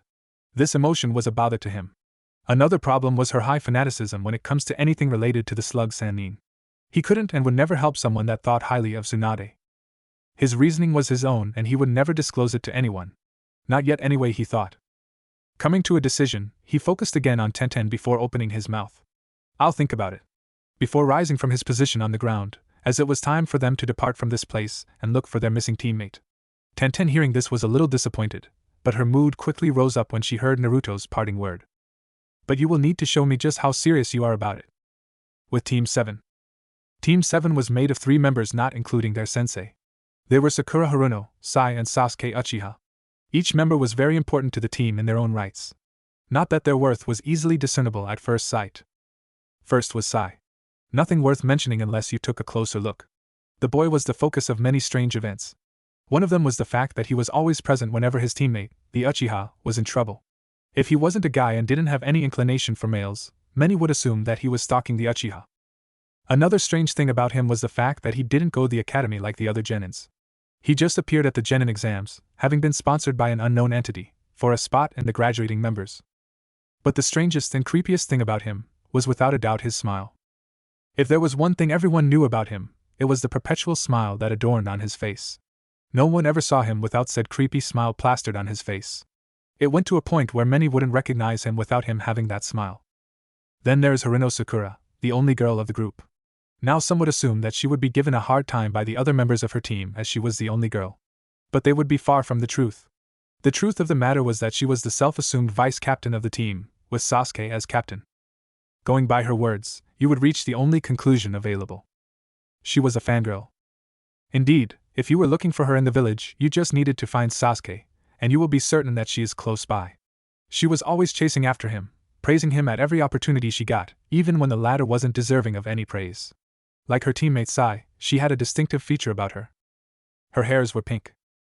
Indeed, very strange in the shinobi world where almost everyone, including the civilians, did everything they could to appear unnoticeable. But apparently it was a feature present in every Haruno. No one knew the reason behind it. After all, you must have angered the wrong person to get cursed like that. That was the thought of many. And finally the last member of the team, Uchiha Sasuke, last loyal Uchiha of Konoha, last possible wielder of their kekkei genkai, the Sharingan and many other such titles. If you were to ask a civilian who Sasuke was, the first thing they would say was something along the lines of he is the greatest genius to have ever come from Konoha. But if you were to ask a ninja, they would ask you in return and with a straight face, are you talking about that pseudo-genius? You didn't need to be a genius to understand that Sasuke was very much liked by the civilian part of the village, but when it comes to the ninja part, he was nothing more than another genin hopeful with only his ego to boast. Oh, he was gifted, that was for sure. After all, he didn't become the rookie of his year by being a weakling. But he was nothing compared to the genius that Konoha was famous for. But I digress. At the moment, Team 7 was in a precarious situation. During the beginning of the Forest of Death part of the exam, they met with none other than Orochimaru, the snake Sannin in person. A man, if you could even call him that anymore, that very few even among the Jounin wanted to meet. It was a wonder how they had survived such encounter. Back to the matter at hand, among the team, the only one still standing was Sakura. In fact, the other 2 were unconscious. She was standing in front of a cave she found. Inside the cave, lying on the ground, were her 2 teammates Sasuke and Sai. Sasuke was unconscious ever since the snake freak, as she called him, bite him on the neck. Sai, on the other hand, lost consciousness after being manhandled by Orochimaru, when he tried to defend his teammates. She has been forced to stay awake all night, watching after her teammates, just in case another team tried to take them out when they were knocked out.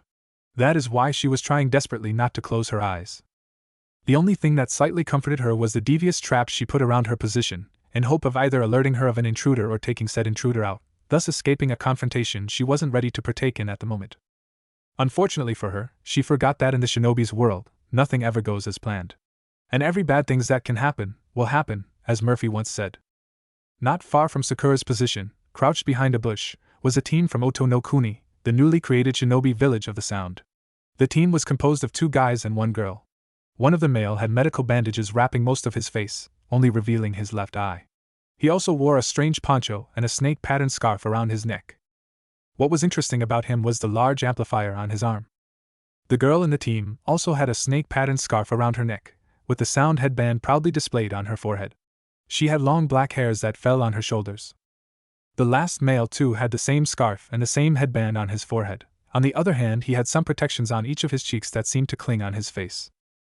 They were talking in hushed tones, as to not disclose their position. "Does any of you see the target anywhere?" the only female asked to her companions who seemed to be searching for something. "No. Not yet anyway. But considering that girl is teammate with our target, he is bound to be somewhere close," answered the one with the amplifier. "What about the cave the girl seems to be protecting? Maybe the missing members of her team are inside," the last male said. "Yeah, they must be inside of it. But why would she keep guard only by herself, the whole night? Maybe the others too aren't in the best shape. A good thing for us.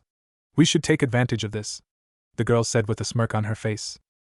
The others too nodded, and were about to move, when the one with the amplifier raised his arm, halting them. The other 2, wondering what was going on, just observed their teammate who seemed to be rummaging inside his backpack. A few moments later, he removed his hand from the pack, with the brown rabbit. And then he did a shocking thing. He attached an explosive tag on the back of the rabbit, in a way that completely hid it from sight. The others couldn't help but wince a little for the poor rabbit. "Don't you think it's a little too much, Dosu? Everything dies one way or another. The only thing that differs is the time and manner in which they die. So why should I feel bad about this? Instead, the rabbit should thank me for saving him from a tiring life," the newly revealed Dosu said with complete apathy. Surprisingly, none of his teammates reacted, showing that either they were already used of this Dosu, or they simply didn't care one bit. Dosu ushered the rabbit towards the lone girl sitting in front of the cave. Said girl was looking around with half-open eyes. A result of her keeping guard the whole night. Fortunately, she was still awake enough to notice the innocent-looking rabbit closing on her. "Oh no! If it keeps going in that direction, it will reveal my trap." She quickly took a kunai from her pouch, and sends it at the animal. The weapon slammed just in front of said rabbit, scaring him enough to make him change direction, and return to his captors. In the bush, the members of the Odo team were frowning at what happened. "Do you think she noticed the tag?" The girl looked at Dosu. "No, I don't think so. She must have done this for another reason." And the simple action of scaring a rabbit made them look more closely around the area the rabbit was before. It wasn't long before they found the reason behind Sakura's action. "There is a trap there. She must have scared the rabbit away, to stop it from revealing the trap she lays there. Smart girl, she is. Anyway, I think we have wasted enough time now. What do you say, we make a frontal attack, Zaku-kin?" Dosa said while moving towards their target, followed closely by his teammates. Sakura, who was a little alert now since the episode with the rabbit, immediately noticed the Odo team, and couldn't help but curse the heaven for her bad luck. "Great, that's the team that tried to kill Kabuto at the written exam," she thought, focusing on them and their every moves. Zaku, being the impatient one among the others too, was quick to move towards Sakura, taking care of dodging the trap laid on the ground. All the while, smirking like a predator about to gut his prey. Unfortunately, he shouldn't have underestimated her, as just after having crossed the trap, he activated another one by putting his foot on a hidden thread. The thread, which was very sensitive and buried in the ground, was cut suddenly, causing a chain-like reaction with the end result being a huge pointed wood moving toward the shell-shocked Zaku. Zaku's eyes widened when he saw the incoming wooden weapon. "Shit, I won't move in time," he thought with bulged eyes. The wood kept coming closer and closer, until it was just in front of him, causing him to close his eyes waiting for the blow. He waited and waited, but felt nothing, prompting him to open his eyes in confusion. And what he saw surprised him. Because standing in front of him was his teammate Dosu, with his right arm outstretched, as if he just punched something. Which wasn't far from the truth, because in front of him, on the ground, was the remains of the wood that came close to impale him. "You should be more cautious, Zaku. How many times do I have to tell you that?" A frustrated-looking Dosu turned to Zaku after saying that. Zaku, having regained his calm, couldn't help but voice his displeasure. "How the hell was I supposed to know that the bitch laid another trap? Maybe by simply removing your head from your ass?" Smartly remarked Kin, much to Zaku's displeasure. During their little banter, Sakura was observing them growing alarmed. If only the other one hadn't reacted quickly and destroyed the wood, I would have a better chance than now. I am so screwed, she thought desperately. Dosu, having enough of the insults his two other teammates exchanged, turned to look at Sakura. Because of the bandages hiding most of his features, it was almost impossible to read his facial expressions. He opened his mouth to say something but was interrupted by Sakura. What do you want? He looked at the girl, weighing the value of answering her, but was again interrupted much to his growing ire. Little girl, just give us your teammate the Uchiha, and we will leave you alone. And pray tell me what you will be doing to him if I hand him over? We will of course relieve you of the burden he must be to you. Sakura couldn't help the snort that escaped her mouth after hearing what Saka said. The worst was that even his own teammates were slapping their hand on their forehead at his apparent stupidity. Or was it arrogance? She didn't know, and couldn't find it in herself to care one bit. Let me make this clear. You want me to hand over Sasuke-kun, my teammate, so that you can relieve me of my supposed burden? Even a mentally retarded one wouldn't fall for such obvious trick. While saying this, she was mentally preparing herself for the battle to come, as it was obvious that they wouldn't let her go just like that.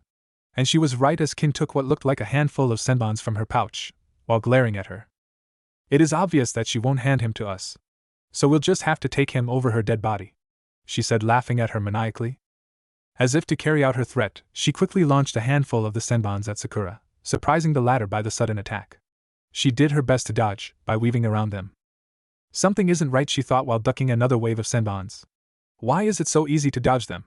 Normally senbons are the hardest weapons to dodge because of their size. Narrowing her eyes, she quickly looked at the senbons scattered around her, but couldn't find anything wrong with them. So she looked back at her attackers, only to find Zaku with his hands extended towards her. Zankaha.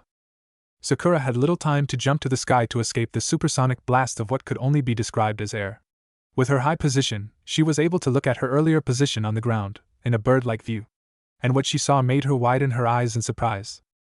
Because the senbons scattered on the ground formed a perfect pentagon-like shape. Before she had a chance to understand the pattern's meaning, she felt her whole body go numb, and the landscape changed from a peaceful forest to a sandy desert with scattered bones everywhere. Genjutsu. She thought at last before succumbing completely to it. Much to her attacker's joy. What a waste, Kin scoffed with an air of smugness. She couldn't even tell that something was wrong with the way I launched my weapons. Truly, Konoha ninjas are grossly overestimated. Her teammates couldn't help but agree with her. Not wanting to waste any more time, she walked towards her target until she was standing above her. She took a kunai from her pouch, and knelt down to finish her target when her instincts screamed at her to flee. Knowing that her instincts were rarely wrong, she tried to jump backward, but it was already too late. A moment earlier, after Sakura fell under the genjutsu, she found herself in a desert landscape, with sands everywhere and bones scattered around. This must be the illusion generated by the genjutsu she put me under. Knowing she had but a few moments before her attackers would try to take her out while she was stuck in this world, she closed her eyes, concentrating on her chakra system.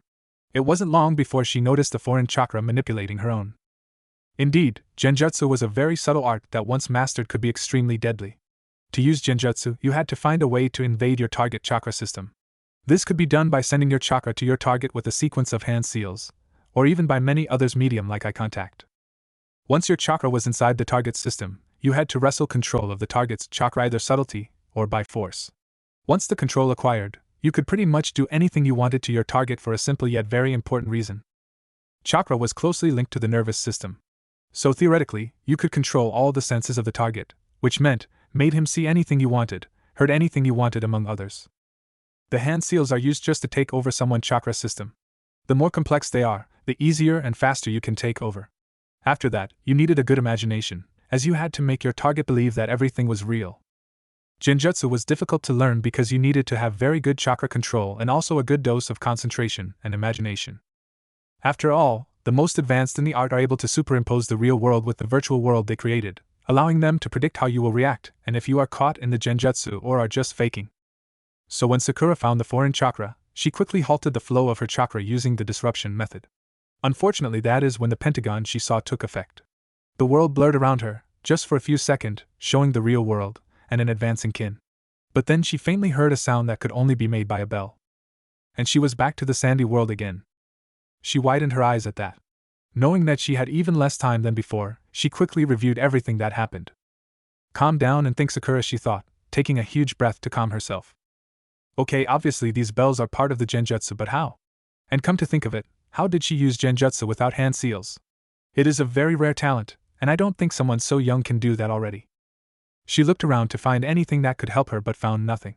This world is just here to give her time to kill me in the real one, as there is nothing to frighten me to death. It was then that she thought back to the lesson she had about genjutsu, and how they needed a medium to be cast, and widened her eyes in realization. Of course, I am so stupid. The bells must be the medium or pseudo-medium. They must work in resonance with each other to send a sound laced with chakra. This sound in fact is the real medium. That is why when I heard that sound, I immediately fell under the genjutsu again. So to get out of this, I must kill my sense of hearing, she thought, smiling. She acted quickly, by sending chakra to her ears. But instead of enhancing them, she completely shut them down, making her virtually deaf. It was a technique that required perfect control of one chakra, lest you irreversibly destroyed your senses. This took immediate effect, as she found herself again in the real world, with Kin standing just above her, and reaching for her kunai. Thinking quickly, she discreetly retrieved a kunai from her pouch, waiting for the right time to make her move. That time came when Kin leaned towards her to strike. And like a tiger ready to pounce on his prey, she struck hard. Kin was head through the vicinity of the clearing they found themselves. Kin was projected towards a tree, all the while leaving a trail of blood in the air. Sakura hit Kin's throat with tremendous force and with the sharpened part of the kunai. The only thing that saved the latter was the jump she made at the last second, thus reducing the damage done to her throat. But the deed was done, as blood was flowing freely out of her body. Why do I feel so lightheaded? And why is it dark outside? Were Kin's last thought before she slumped on the ground. Alive or not, none of them knew. This seemed to wake up the other members of the Odo team, as they quickly charged at Sakura with rage visible in their eyes. Some would think that they were angry because their teammate was in danger, but that wasn't the case. They were upset only because Sakura managed to deceive them and at the same time, mortally strike one of them. Sakura, having noticed the others two approach, quickly took a handful of shurikens from her pouch and launched them at the two. Zaku and Dosa easily dodged the airborne weapons while still advancing towards their target. Dosa yelled Zaku while extending his arms towards Sakura. Dimension nodded before going to the left. Zankaha. A deadly mix of air pressure and sound waves made a beeline towards Sakura, who jumped to her right, dodging the attack.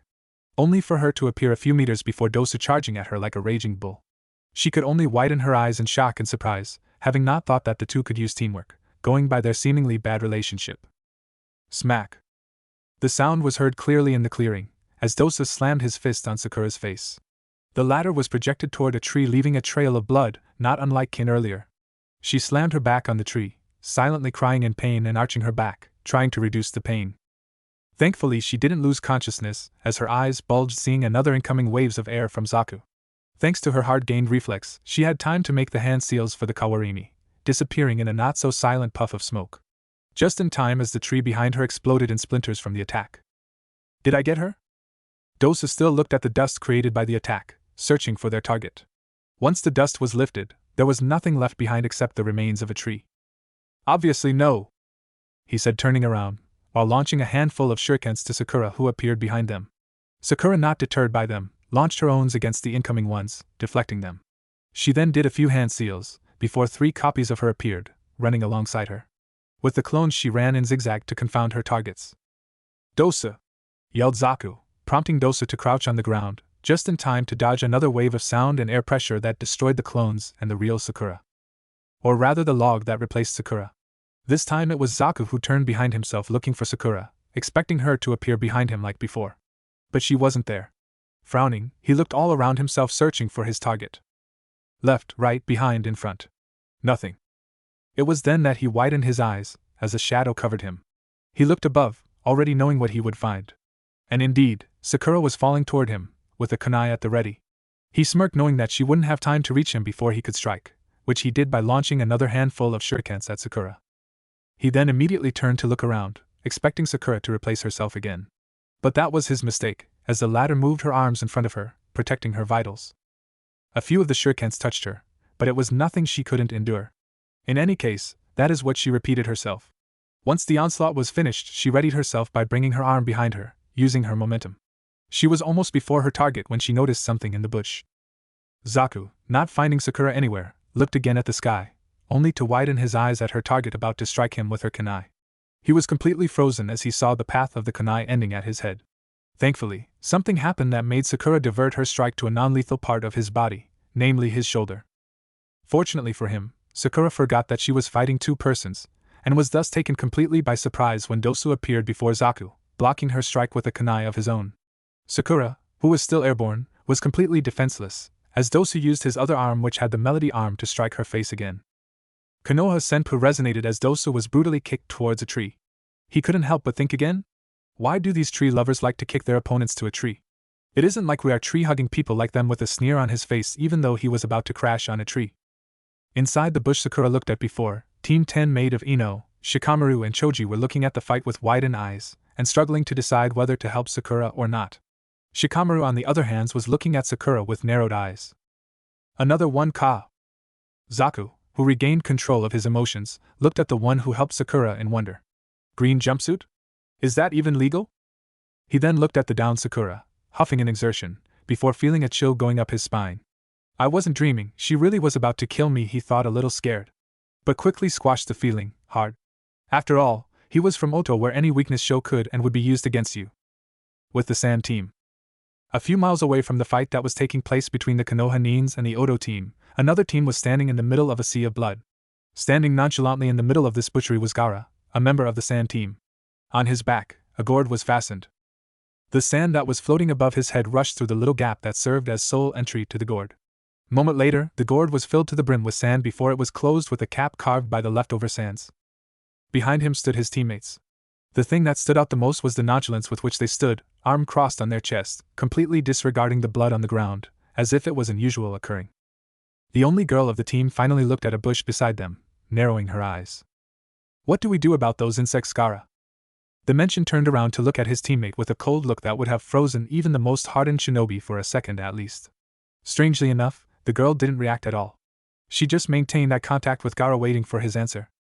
The answer never came. At least not from him, but from the last member of the team, a boy with what looked like painting on his face and a package attached on his back. We do not have time to deal with pesky ninjas like them, or have you forgotten our main objective, Temari? The girl only scowled at that. Of course not, Kankuro. But wouldn't it be better to deal with them, considering they saw little of Gaara's ability? And what, pray tell, will they be able to glean from it? The girl could only nod at that. Sorry, but old habits die hard. I forget that we are dealing with tree huggers. They have been considered the strongest ninja village for so long that they became overconfident, and are now producing the weakest of ninjas. A sneer could be seen after she said that, before she smirked when she noticed the bush shaking a little. So they got angry. Of course they will do nothing, knowing that they are likely to get killed if they act, she thought. This time though, they were interrupted by none other than their teammate Gaara, who looked at Temari with an inquiring look, expecting her to answer a question he hadn't even asked. Temari could only stare him back with a blank look, as if stating, ask the question first. I am not a diviner, you know. With a grunt, the short boy finally opened his mouth. We have the scrolls we need for the next part of this test. So we can begin the next part of our mission. He stopped and looked at Temari expectantly, but like before she only looked back, waiting for whatever he will say. Continuing in the same monotone. Can you locate the target? This time Temari understood, and quickly brought her right hand in the ram's seal, before closing her eyes in concentration. Outside, everything was still the same, while in Temari's mind, she was now seeing all around herself in a black and white background. The only things that were colored were a few random spots here and there, including her team and the team in the bush. This was an ability she had had since her birthday. Oh no, it wasn't the ability to sense chakra like sensors could. In fact, it had nothing to do with it at all. Of course, it served the same purpose, but in a different way. While sensors were able to sense chakra around them, and even track someone by locking on the target's chakra, she on the other hand could sense materials around her. More precisely, metal. Indeed, she could sense any kind of metal around her, in a 1-mile range. At first her vision wasn't as clear as now. It was difficult for her to sense beyond 10 meters. But as she grew, the ability also grew. Of course, she did a good job of hiding this little ability from anyone except her team. Obviously because of just how vicious her father could be when he wanted something. But I digress. The ability allowed her to feel any metal in her range, when she was concentrating. Considering the amount of metal ninjas carry, it was safe to say that few could sneak past her. The only issue was that she couldn't differentiate people, as they could have the same kind of metal as another person. So to overcome this problem, she came up with a metal that was almost impossible to find anywhere. And now she just had to mark her target by putting a sample of it on their bodies, before she could track them easily. Concentrating on the metal she was looking for, she extended her range to the limit. After a minute or so, she opened her eyes with a frown on her face. I can't find the target. The reaction was immediate. What do you mean you can find him?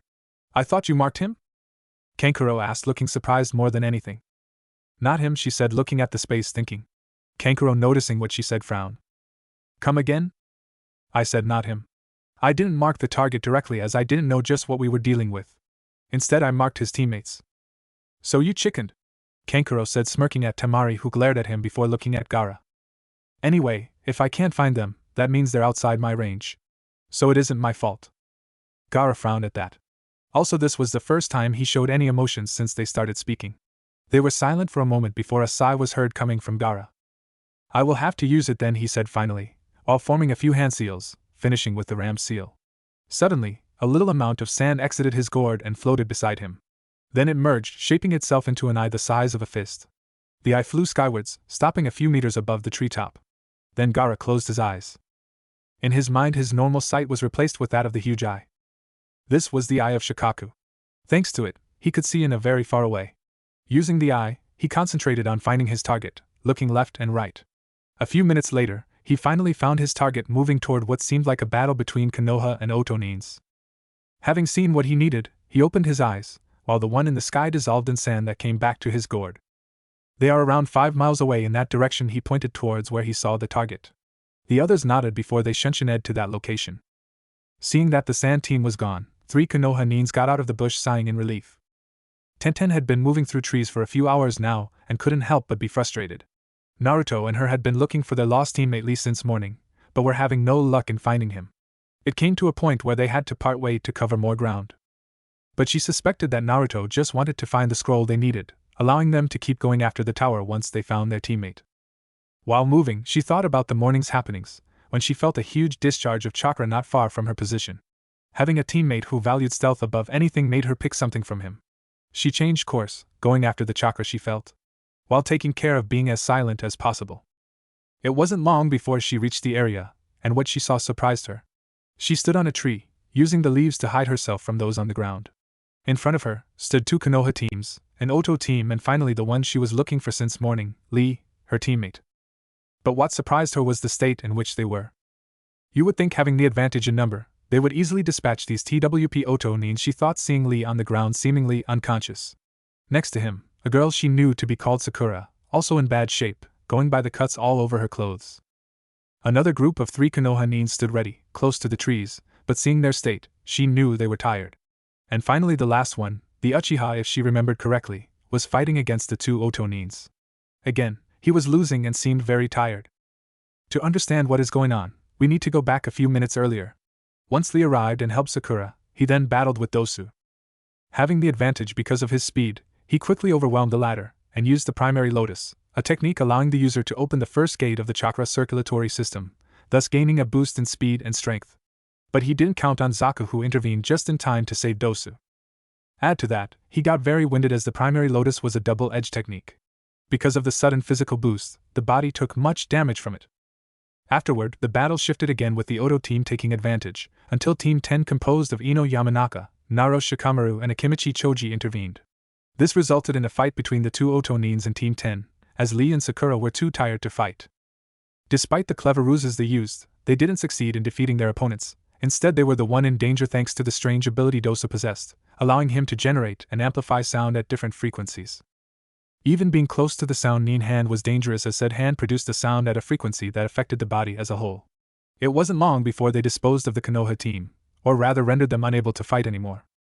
When they were about to finish the work though, their primary target, the Uchiha, finally woke up covered from head to toes with black marking that moved around his body. Being familiar with the curse seal, they quickly understood what was going on, and they weren't pleased to say the least. After all, no one would be happy to learn that they were just pawns to someone. Pawns because they deducted from everything that happened since the start of their mission, that Orochimaru was using them to test the Uchiha, considering the fact that he gave him the curse seal. So the Sannin estimated that they wouldn't be able to take out the Uchiha. But said Sannin forgot one very important thing. They already knew how the curse seal worked and what happened when it was applied on someone. Using this knowledge, they came up with a simple plan: stale the Uchiha until the first activation ended. Knowing that the first time someone used the seal, it only lasted approximately 5 minutes before they collapsed too tired to even move properly, let alone fight. Of course, it was easier said than done. The little fight that ensued was a slaughter, to say the least. They were completely outclassed, but they didn't give up and kept fighting, resulting in Zaka having his left hand broken by Sasuke. But they were rewarded as the seal finally stopped working, leaving a barely moving Sasuke to take their revenge upon. That was the scene Tenten stumbled upon, 2 ninjas from Oto standing over Sasuke with a feral smirk firmly attached on their faces, and glee at the anticipated beating they were about to deliver to him. Not knowing if she could handle them alone, she took a strange paper from her pouch. Upon the fabric was a very confusing and complex scribbling, easily recognizable as a seal. She sent her chakra to it, knowing that it would not only alert Naruto that she found Lee, but also work as a beacon of chakra literally, allowing Naruto to find her quickly. She looked again at the scene and saw Dosu and Zaka beating the Uchiha but chose not to interfere as they weren't attacking her teammate. In this forest, there is no Konoha team, only the strong will survive to see the next part of the exams, she thought harshly. A few meters from the fight, the Sand team was looking at the scene in surprise, not having expected the Konoha team to have been felled by ninjas from such a weak country. They were even more surprised upon seeing a member of the team hailed as strongest genin team of Konoha, unconscious. Temari looked at Kankuro with an incredulous look on her face. I thought they were supposed to be extremely powerful. Kankuro looked at her intrigued. Whom are you talking about? The one with the green jumpsuit. He is a member of our target's team. Who did you think I was talking about? The Uchiha. Anyway, it is surprising indeed, especially against such weak opponents. But where are the other members of the team? Kankuro looked at Gaara at this with a questioning look. Gaara only raised his right hand, pointing with his finger the area where Tenten hiding. He then said with complete apathy. The girl on the team is hiding there. Namikaze on the other hand isn't here. They must have been separated. The others too nodded while keeping an eye on what was going on. The whole time thinking about how to get information on Naruto, not wanting to meet the Kazekage, their father, with nothing to report. Naruto was moving from trees to trees, in the direction Tenten took earlier when they parted way. He finally found the scroll they needed. All in all, they had 5 heaven and 1 earth scrolls. He couldn't help but feel good about himself, knowing that they could now move up to the next stage of the exam. It was then that he felt a paper on his pouch burn. Knowing the meaning of the heat, he quickly activated his sensor ability to search his surrounding, looking specifically for the signature emitted by the paper he gave to Tenten. Surprisingly, he found her quickly as she wasn't that far from his current position. But he was a little alarmed as he sensed a large variety of signatures in the area she was, causing him to conclude that she was in hostile territory. He increased his speed to such a level that he was only a blur for anyone that was looking at him. He arrived at the area a minute later, having stopped far from the actual area as he was analyzing what was going on. 11 ninjas in the clearing, including Tenten and Lee. Tenten is still hiding. Good, she didn't try to play the hero. He then looked behind Tenten. Another team close to them. The Sand team, if I correctly remember their signature. Finally, he looked at his right where he sensed another ninja. Also even further away is the one who gave information about genins in the exam. What was his name again? Yes, Kabuto. He is observing everything that is happening. To resume, Tenten is spying upon those in the clearing. She doesn't know that she is also being observed by the Sand team, who strangely enough, are also being observed unwittingly by Kabuto. In what kind of world did I stumble upon? He thought, sighing to himself. He finally moved again, jumping from trees to trees, taking care of staying unseen by everyone, even though he knew that it wouldn't stay the same for long. He stopped beside Tenten, who was still looking at the beating Sasuke was taking, and patted her on her shoulder in such a way that Tenten knew who he was, something they had trained in their team, to keep themselves from reacting in the wrong way. Tenten turned and looked at Naruto, who nodded at her. They didn't need to talk as they both knew what they had to do. The two stepped forward to retrieve their unconscious teammate. Behind them, the Sand team was shocked when they saw their target with Tenten, as he arrived there without their notice. When did he come? Temari looked bewildered as she questioned her teammates. The latter had nothing to say as they too were frozen in shock. To be able to sneak upon all of us like that, Namikaze, you will definitely feed mother with your blood. A maniacal smile could be seen upon Gaara's face, prompting his teammates to stand back a little in fright. Again with his psychotic smile. Does God really hate me so much? I have a psycho as little brother and a bossy girl as big sister. And as if it wasn't enough, we are on the same team. What did I do to deserve such thing? Kankuro thought, dejected. In the clearing, Dosu was still beating the helpless Sasuke, with the other looking at this, powerless to do anything, when he sensed 2 people above them in the trees. They turned around to look at the people daring to interrupt them on their self-deserved reward, but couldn't help but frown at what they saw. Another Konoha team, it seems. Is it me, or they are coming here like a flock of birds? Dosu asked sarcastically, with Zaku smirking at the jab. Talk about spoil sport. Dosu smirked too, even though it wasn't visible on his face thanks to the medical tape on his face. Meanwhile, the two kept moving towards the downed Lee, not even caring about what the Oto ninjas were saying. What do you think you are doing? Zaku said once he saw them heading for one of the downed Konoha nines. This time, they faced Osu and Zaku. Isn't it obvious? We are here to retrieve our teammate there. Tenten pointed at the area Lee was. Dosu narrowed his eyes at that before he looked at Naruto with an intense stare. He couldn't help but sense something amiss about Naruto. Where did I see him? Zaku, not liking the tone Tenten used, glared at her. The tone reminded him of his childhood, when he was constantly belittled because he was an orphan, with the other children thinking they were his betters. He wasn't about to let anyone think themselves superior to him anymore. Again this high and mighty attitude of Konoha ninjas, he said with distaste. Always thinking they are superior to anyone not from Konoha. I have news for you, bitch. In the real world, ninjas like you are always the first to die. Tenten looked at him with an incredulous look. Has he lost his mind or something? I just explained to him what we were doing here and now he's telling me about his fucking life story. What the fuck? Naruto, on the other hand, couldn't stop the snort escaping from his mouth. I wonder who the arrogant one here really is. Unfortunately, the snort was noticed by the Oto ninjas, and this only served to increase their anger. Zaku moved his hand to retrieve some spare kunais when Dosa finally recognized Naruto. I knew I had seen you somewhere. You must be the Namikaze everyone in the elemental countries is talking about. The son of the Yellow Flash. He exclaimed, inciting a gasp of surprise from everyone actually in the clearing, as it was the first time most of them saw him. So this is him? How troublesome. At least they will help, maybe Shikamaru thought while looking at what was going on. The other members of his team were also happy. After all, in their conditions they would gladly accept any help they could receive. So it is him. The supposed strongest genin in Konoha? I don't see anything that set him apart from us. Sasuke thought while raising his head, looking at the new incomers. Even raising his head was painful after the beating he received. But he was an Uchiha. He would do anything to keep his pride intact. Naruto sighed at what Dosa said. And what if I am? Were the first words everyone heard from him. Dosu and Zaku couldn't help the smirk that appeared on their faces. An even more interesting target than the Uchiha. Imagine the fame we'll get if we took out the last Namikaze. This will show Orochimaru not to underestimate us, both Otonins thought. A creepy thing, considering they had the same thought at the same time. Zaku finally spoke again, looking at Naruto with glee. If you are, then we will just take care of you like we did with the others here. He gestured to the beaten team 10 and 7. He then turned to Dosu. Dosu, can you imagine what will happen if we were to tell our superiors that we took out the Namikaze? The glee on Zaku's face seemed contagious, as Dosu also sported one himself, hearing what Zaku said. I know, Zaku, I know. Tenten couldn't help but roll her eyes at what she was witnessing. Excuse me, but are both of you idiots or something? Dosu and Zaku looked at her again with incredulous eyes. I couldn't hear you correctly. What did you said? Zaku asked, trembling with suppressed rage. Tenten, as if she didn't notice the rage in his eyes, kept going. You heard me right. You take me for a recorder or something? She put her hands on her waist as if to make a point. You don't pay me for repeating what your retarded mind cannot understand, do you? Dosu and Zaku were now shaking in rage, unable to contain their emotions anymore. Unfortunately for them, it seems Tenten wasn't finished with them. And I don't even think that you could afford my services. Look at you. One has a medical tape covering the whole part of his face. Were you brought back to life by your parents or something? I could swear that you were a mommy from where I was standing looking at you. It was gradual, but even those in the clearing and around cracked a little smile at that. And if that wasn't enough, Zaku smiled a little too, which didn't go unnoticed by his teammate, who was quick to scold him. You, he pointed Zaku with his finger in anger. Don't you dare laugh at this. You are with the Konoha team or what?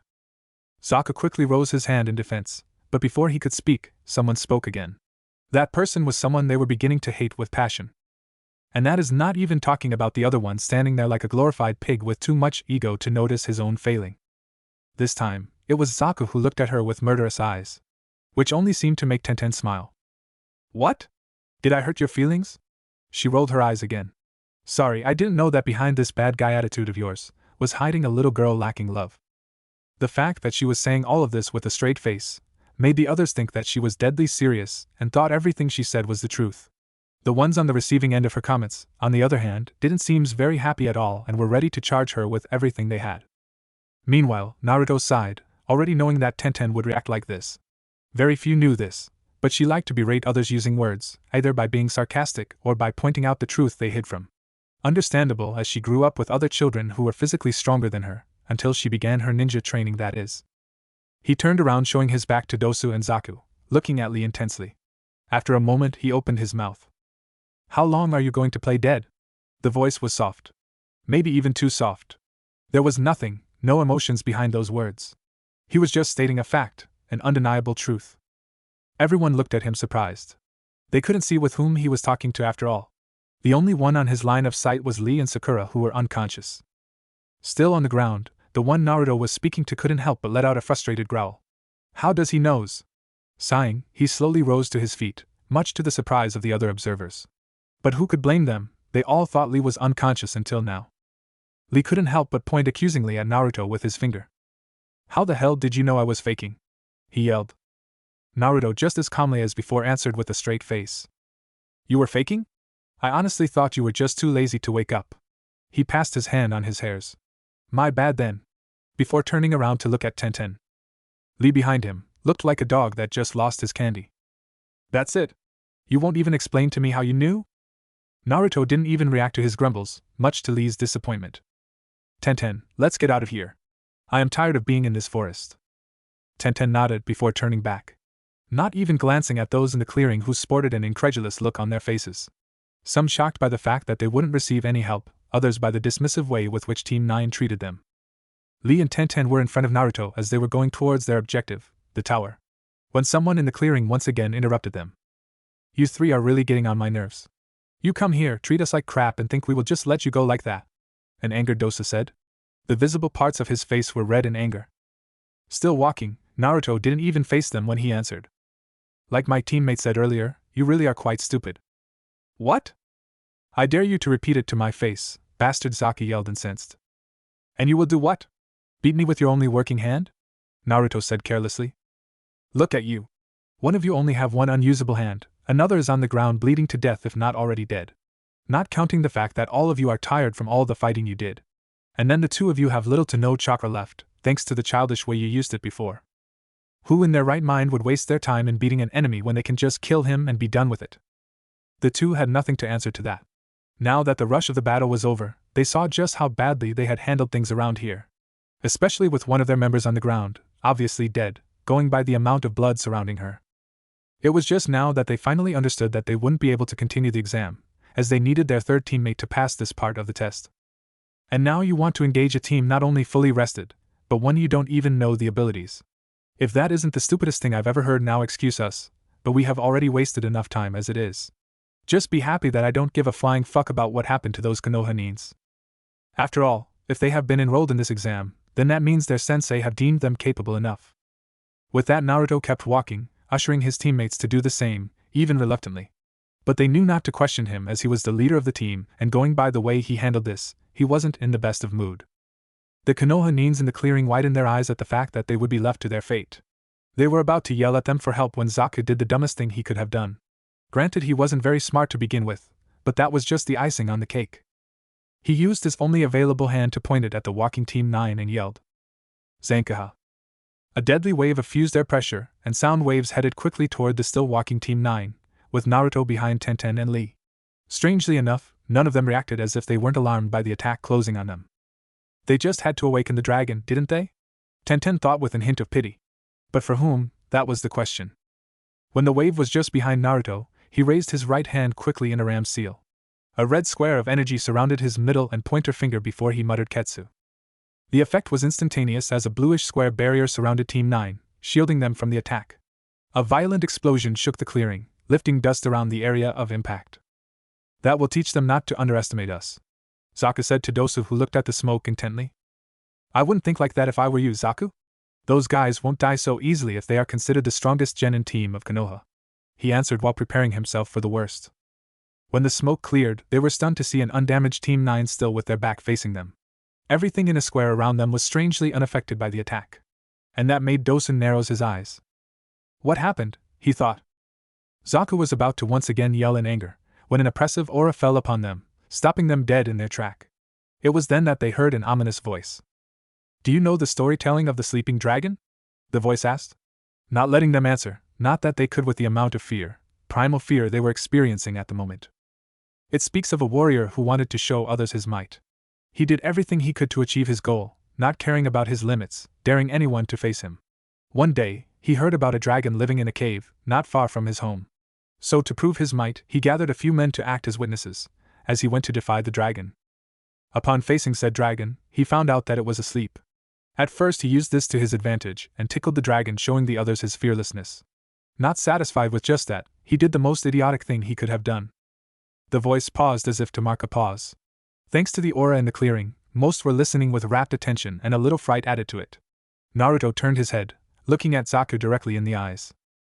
He woke up the dragon from his slumber. Naruto moved his right hand again in the same seal as before. Ketsu. The same bluish square barrier formed. But this time around Zaku, who looked shocked at this. And now I am sure you want to know what happened to that warrior? Naruto inquired to a trembling Zaku, who nodded slowly.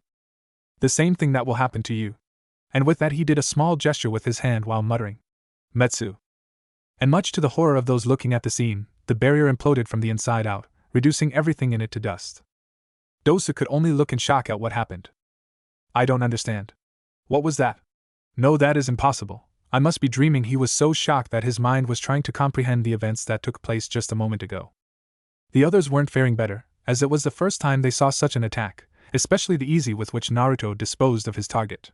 It was disconcerting to say the least. Naruto looked at the last member of the Odo team, weighing the pros and cons of ending him. Finally, seeing his shocked look, he just moved his head to look at his teammates, and ushered them to keep moving.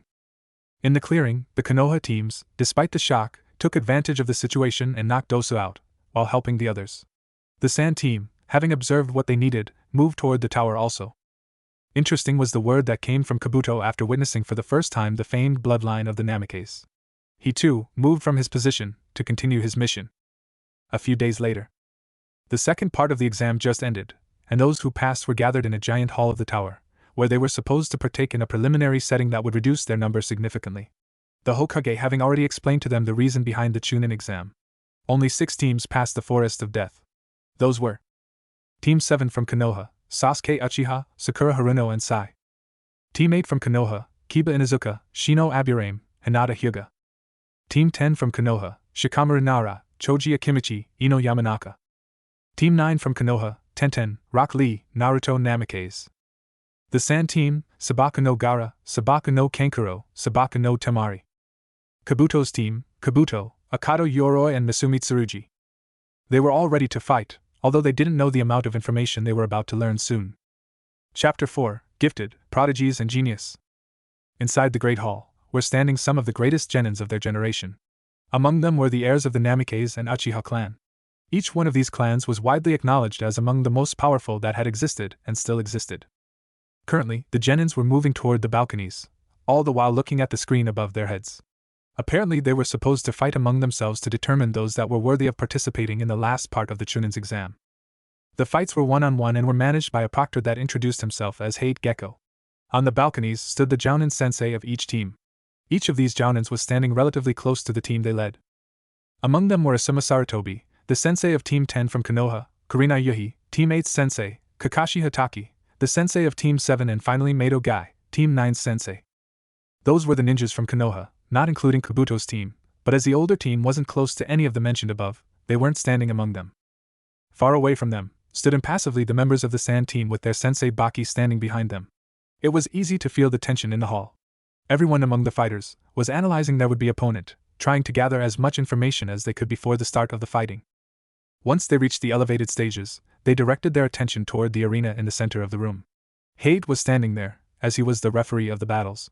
Not far from the center of the arena, on a slightly elevated spot, serenely stood the Sandaime Hokage in accordance to the proceedings of such event. Also beside him were his advisors Hamura and Koharu.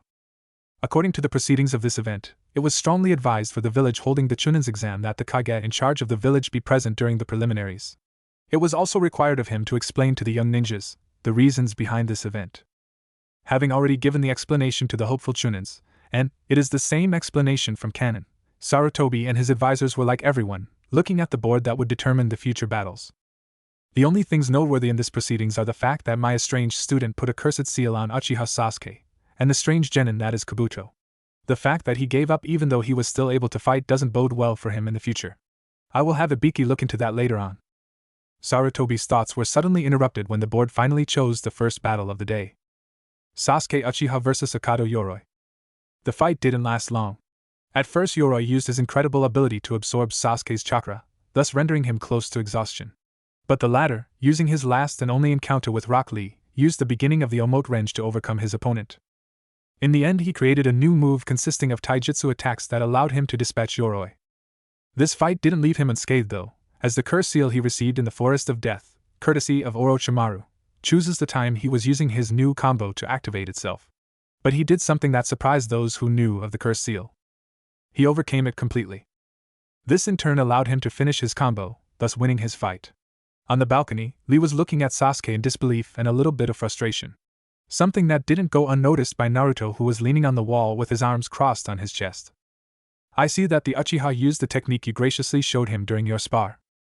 Lee turned to look at Naruto with a carefully controlled anger but said nothing, knowing that he didn't have anything to say and only had himself to blame. The other Konoha teams looked at the interaction with surprise and a little bit of curiosity, as they couldn't discern if the comment was made to be a scathing remark or something else. But seeing that none of the two elaborated further, they turned their eyes back on board, waiting for it to draw the new fighters. Said board flew through several names before stopping for two, thus announcing the next fight. Ino Yamanaka vs Sakura Haruno. Unlike the first battle, which was interesting and had a lot of suspense, this one was nothing short of disappointing. It wasn't a battle, more like a cat fight. Most of those in the room couldn't help but look at the display in disgust, while the Konoha ninjas were looking at it in shame. In the end, the result of the fight was a draw, thus stopping the two girls from advancing further in this exam. To the happiness of the Sandame, as he certainly didn't want to show this kind of ninjas to the future clients that will be attending the finals. After both girls' respective sensei took them back to the balconies, with the exception of Kurenai being the person who took Sakura back, as her sensei Kakashi was gone with the Uchiha soon after the latter's fight, everyone looked again at the board. A few seconds later, the board stopped on two names. Two names that were well known in this proceeding. One for being the child of the Kazekage, while the other was a member of the supposed strongest genin team of Konoha. Tenten vs Sabaka no Temari. The room became silent, as the tension rose. Tenten, who was closely standing by Naruto, stole a glance at her teammate leaning on the wall with his eyes closed. Seeing him not looking back, she sighed before jumping down the balcony to the arena. Upon setting foot on the ground, she looked up just in time to see her opponent glide towards her, using her fan as a makeshift glider. It wasn't long before Temari stopped herself in front of Tenten, with the proctor standing in the middle. Hate looked at the two before raising his hand. Are you both ready? The two girls nodded simply. Well then, the battle between Sabaka no Temari and Tenten. He paused a little, eyeing the two. Now begins. Once Hate lowered his hand, he jumped backwards to give the two fighters some space. Surprisingly enough, they stayed rooted on their position, eyeing each other. The first to break to silence was Temari. So you are a member of the supposed strongest genin team of Konoha? She asked. Konoha's standard seems to be at an all-time low. I see. She finished smirking. Tenten listened her every words, barely stopping herself from charging headfirst at Temari to make her eat her words. Fortunately, she had more control over herself, and instead tightly clenched her fists. This didn't go unnoticed by Temari, who kept going. I mean, look at you. You look more like deadweight than anything else. There is nothing special about you. Why would a ninja village like Konoha label you as a strong genin? To me, it's more like they made up the whole strongest genin team of Konoha, just to boost their reputation. If she were to look around, Temari would have noticed a murderous look given by the Konoha ninjas the more she talked. For talking like that in a foreign country, either this girl is extremely courageous, or she is completely stupid, Kurenai said, frowning in distaste, while the other jounins nodded to that. There were several murmurs going on in the room, all about the supposedly cover-up that Temari revealed. Of course, the only ones that were even remotely thinking that she might be right were the genins, who of course didn't know the truth. This was making the Konoha jounin smile. If only you knew the truth, you wouldn't be talking like that, little girl was going through most of their minds. Coming back to the arena, Tenten, having enough of listening to her opponent, decided to engage first by launching several shurikens at Temari. The latter effortlessly dodged them by weaving around them. Not deterred, Tenten retrieved a scroll from her breast pocket, before opening it in a circular fashion around her. Then, by rotating on herself, she launched several kunais and shurikens faster than before, much to the amazement of the onlookers. Those weapons are coming faster, Temari thought while dodging some of them. Those she couldn't, she used her fan to push them away. Finally, Tenten stopped and looked as Temari pushed the last of the weapons away. She frowned at that. Is that all you can do? You'll have to do better than that. I am not like you Konoha genins. The amusement was clear in Temari's voice. One piece of advice though, upon this fan is draw 3 moons. I doubt that you will make me show you all of them, but in case it were to happen. She stopped and looked at Tenten with a piercing gaze. It will be over for you. Tenten just scowled at that, not even bothering to acknowledge what she said, before she ran toward Temari with more than average speed. Let's see how you fare in taijutsu then. Temari, seeing this, took her fan from her back, and placed herself in a ready position waiting for Tenten to approach. It wasn't long before the latter was upon her and delivered several punches and kicks that were blocked by the fan. She was using the longer reach of her weapon as an advantage. But unfortunately, Tenten had made Ogaya's sensei, so it was obvious that she'd be good in taijutsu. That was proved true when she feinted a punch, forcing Temari to try to block it with her fan. But instead, Tenten dropped on the floor and tried a sweep kick. Fortunately, Temari saw this and jumped over it. But she forgot that by doing so she would lose her ability to move freely as she was in midair, which Tenten used by taking a kunai from her pocket and launched it at Temari, who was forced to put her fan directly in front of her. But it covered her view of Tenten, and when she removed the fan, she lost sight of her opponent. Where is she? Temari looked around, trying to find her target. Here. She heard above her and looked up just in time to see Tenten's kick slam on her face, sending her crashing toward the wall, with blood flowing from her mouth. On the balconies, Asuma looked at Guy in amazement. I can see that she's one of your charge just by looking at this taijutsu, Guy. Guy answered by smiling widely, showing his white teeth for everyone to see. A gust of wind was formed and forced Tenten to cover her face until the gust was gone. When Tenten looked again at Temari's last position, she found nothing. She then looked around, before looking at the ceiling, just in time to see Temari gliding on her fan, above her. She was about to launch another batch of shurikens, when Temari disengaged from her fan, and instead swung it again at close range. This time, 2 moons were visible and the difference was immediate. A whirlwind was formed and slammed on Tenten violently, creating a layer of dust around the impact. Temari used this time to land on the arena again, waiting for the dust to settle. A few moments later, everyone could see again and were surprised by what they saw. Because at the center of the impact, Tenten stood, looking at Temari. But what surprised them was the amount of small cuts that were on her body. She looked at Temari with narrowed eyes. This is unsuspected. I would never have expected to fight someone that could so easily counter all of my attacks. She can block most of my long-range attacks. The only advantage I have is in taijutsu, but she won't fall for the same trick twice. She won't let me approach her again. What is it? Are you trying to find another way to attack me, now that everything else has failed? Taunted Temari, but frowned when Tenten didn't rise to the bait. My only chance is to use that attack. But I wanted to keep it for the finals. She sighed in frustration. Not that I have a choice. It is that or I won't even be in the finals. Suddenly, to the surprise of Temari, she used the blood on her body and put it on the center of her outfit before going through a few hand seals. In a puff of smoke, 2 scrolls appeared. She took them, before launching them toward the ceiling while they were opening themselves. Looking at it, you would mistake it to 2 dragons rising to the sky. I wanted to keep this attack for the finals, but it seems like I don't have a choice, do I? Tenten said before jumping at the middle of the unfurling scroll while yelling. Twin Rising Dragon. Temari eyed her with apprehension, trying to understand what she was doing. Then a barrage of weapons of all kind was launched at her quite violently. There were so many weapons that it was like there was a gray cloud above her. Thinking quickly, she opened her fan, still at 2 moons, before sending a violent gust of wind, which scattered all the weapons away from her, stunning Tenten as she touched ground. But not wanting to stop there, Tenten jumped toward the ceiling again, and moved her hands in an intricate pattern, causing all the weapons scattered on the ground to rose again, before she launched them at Temari, who sighed. No matter what you do, it won't change a thing. Before she sent another gust of wind like before, this time, also sending Tenten crashing on the ground. Seeing Tenten about to get up again, she scowled in frustration. Then she opened her fan completely, showing the 3 moons at her opponent, who widened her eyes. This is the end, Temari said. Ninpo, Kamataichi. A whirlwind of wind was launched at Tenten, much to the horror of Guy and Lee. Tenten! Lee yelled. The whirlwind was so strong that it launched Tenten in the sky, and surrounded her. Inside it, Tenten was being cut badly by the small blades of wind. She was close to losing consciousness. Is this it? In less than a week, I have lost 2 times. After the ordeal with Orochimaru, I thought I wouldn't lose to another genin except maybe my teammates, but was I arrogant? Despite the force of the wind, she was still able to steal a look at Naruto, who had his eyes closed. Was it enough to convince you? Does this show you how far I'm willing to go to improve? She thought desperately. As if to answer her questions, Naruto opened his eyes and looked at her directly in the eyes.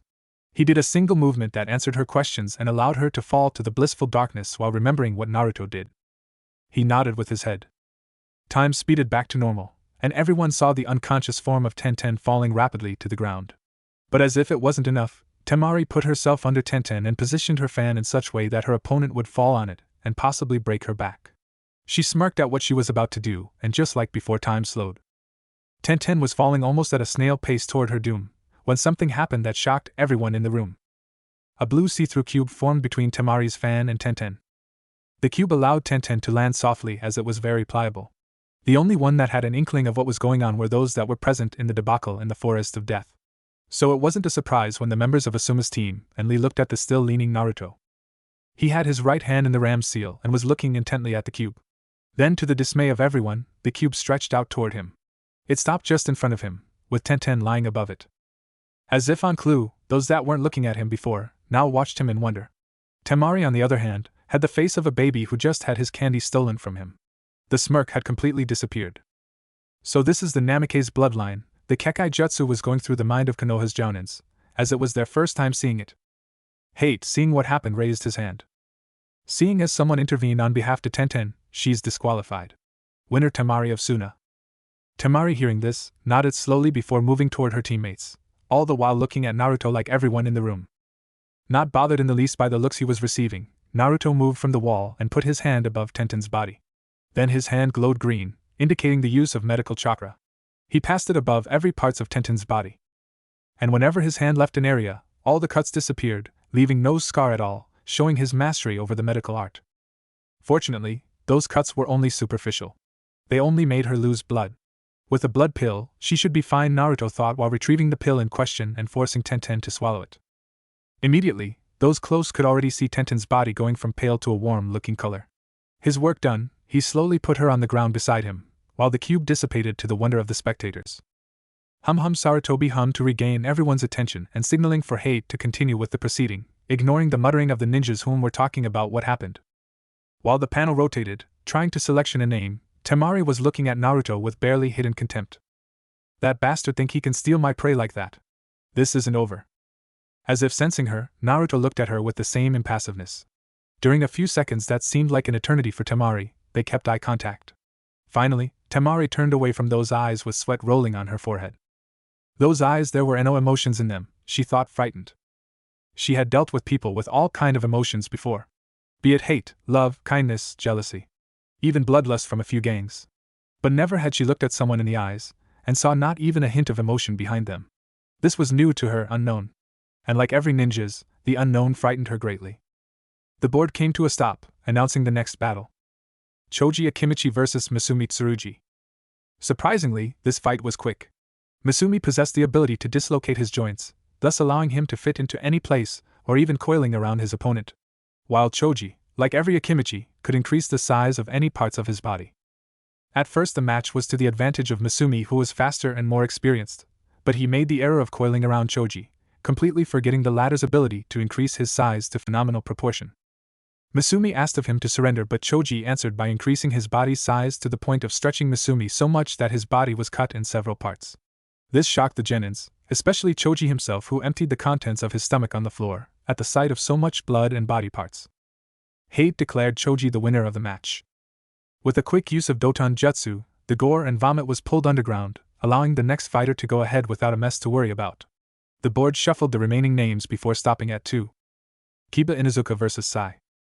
This battle was rather interesting as Kiba, with the help of his companion Akamaru, fought against Sai. At first they were evenly matched, to the surprise of everyone, as Kiba was very fast and powerful in taijutsu. So they were surprised when Sai could keep up with not only Kiba but his dog as well. Kiba, fed up, used his Inuzuka's attributes by slamming a smoke grenade on the ground, thereby impairing Sai movements, as he couldn't see anymore. And quickly took the advantage, allowing him to deliver several strong hits to Sai. Finally, the latter chooses to withdraw from the battle, as he couldn't get out of the smoke screen, thanks to Akamaru waiting for him outside and tracking his movements. Kiba was thus declared the winner. Sarutobi, unlike most of the ninjas inside the room, wasn't fooled though. He was looking at Sai with narrowed eyes. His hand went several times for a sword that wasn't there on his hips. The fact that he was also pulling his punch every time he hit Kiba is another giveaway. He is part of Root, obviously. But to think that Danzo would be able to train a child this young to the point of having the reflexes of an Umbu-level ninja, maybe we are underestimating Danzo's faction too much, he thought while narrowing his eyes and stealing a glance at Naruto, who had returned to his impassive state and was leaning on the wall. In the room, everyone turned again to look at the board, waiting excitedly for the next battle. They weren't disappointed when the board chose two genins that were arguably among the most powerful in this exam. Sabaka no Gaara vs. Rock Lee.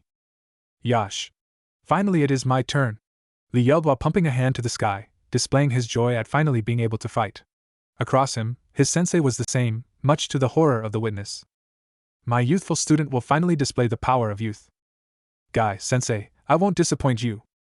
Lee, Kun. Guy, sensei. Lee, Kun. The duo was comically yelling at the top of their lungs, while hugging each other. Strangely enough, a sunset appeared right behind them, scarring for life those looking at the display. Meanwhile, Gaara simply shunted to the arena in a violent gust of sand. He appeared with his arms crossed above his chest, waiting patiently for his opponent. He didn't have to wait for long as Lee jumped above the rail of the balcony and smoothly landed on the arena, and immediately put himself in front of his opponent. Suddenly, Lee's hand rose and caught something in his hand. He opened it, and from it fell what looked like a cap made of hardened sand. He then looked at Gaara with a serious look unlike before. You shouldn't be so quick to attack. The fight hasn't even started yet. Gaara just kept looking at him, not acknowledging what was being said, only looking at him with hunger in his eyes. On the balcony, murmurs were heard as the spectators speculated on the outcome of the fight. While that was going on, the members of the Sand team just smirked at the Konoha contingent. They don't even know what kind of hell their fellow ninja will endure. Kankuro nodded at Temari, confirming what she just said. If they knew what Gaara really was, they wouldn't be so calm. But don't you find it ironic? She questioned her brother, who looked at her in surprise. What? The fact that I already defeated one of their stars genin. Now, they are about to witness the defeat if not the death of another. I wonder how the daimyos will react once they learn that our team decimated Konoha's best? Baki, who was calmly listening to their conversation, couldn't help but smirk at that. Indeed, I wonder. This will be a harsh blow to Konoha's notoriety at the least. Especially during an exam organized in their own turf. He looked at Naruto, who was still leaning on the wall, his eyes closed, and frowned. But I don't think we should sell the chickens before they hatch, so to say. Who knows what that Namikaze is really capable of? On the arena, Hate was looking at the two fighters. Are you two ready? The two nodded, and Hate took that as his cue to start the match. Then Hajime, before retreating to a safe spot, while still being close enough to judge the match. Lee was the first to move, as he took a kunai from his pouch and held it in a reverse grip before charging at Gaara. The latter was still arms crossed, but with sands floating around him like some kind of barrier. He saw Lee charge at him, and waited patiently for the impact. He didn't wait for long, as Lee closed the distance fast, before slashing at him. But his sand rose to protect him, and perfectly blocked the attack. Lee, not deterred, moved around Gaara, all the while slashing or evading the sand attacks. He was looking for an opening but found none. It seemed the sand was always blocking every attack no matter what. He was even forced to jump back as the sand was now following him. He dodged each wave of sand, as they slammed on the ground. Another wave forced him to jump to the sky just as it crashed where he was standing. While in midair, he took a batch of shurikens and threw them at Gaara, hoping that with most of the sand away from him, he wouldn't be protected. But it didn't work, as sand came from the gourd and blocked the weapons while the other wave of sand retreated back to protect his master. Nonetheless, he used that reprieve to run behind Gaara, hopping to use a blind spot. Konoha Senpu. Lee yelled as he did a rotating kick just behind Gaara.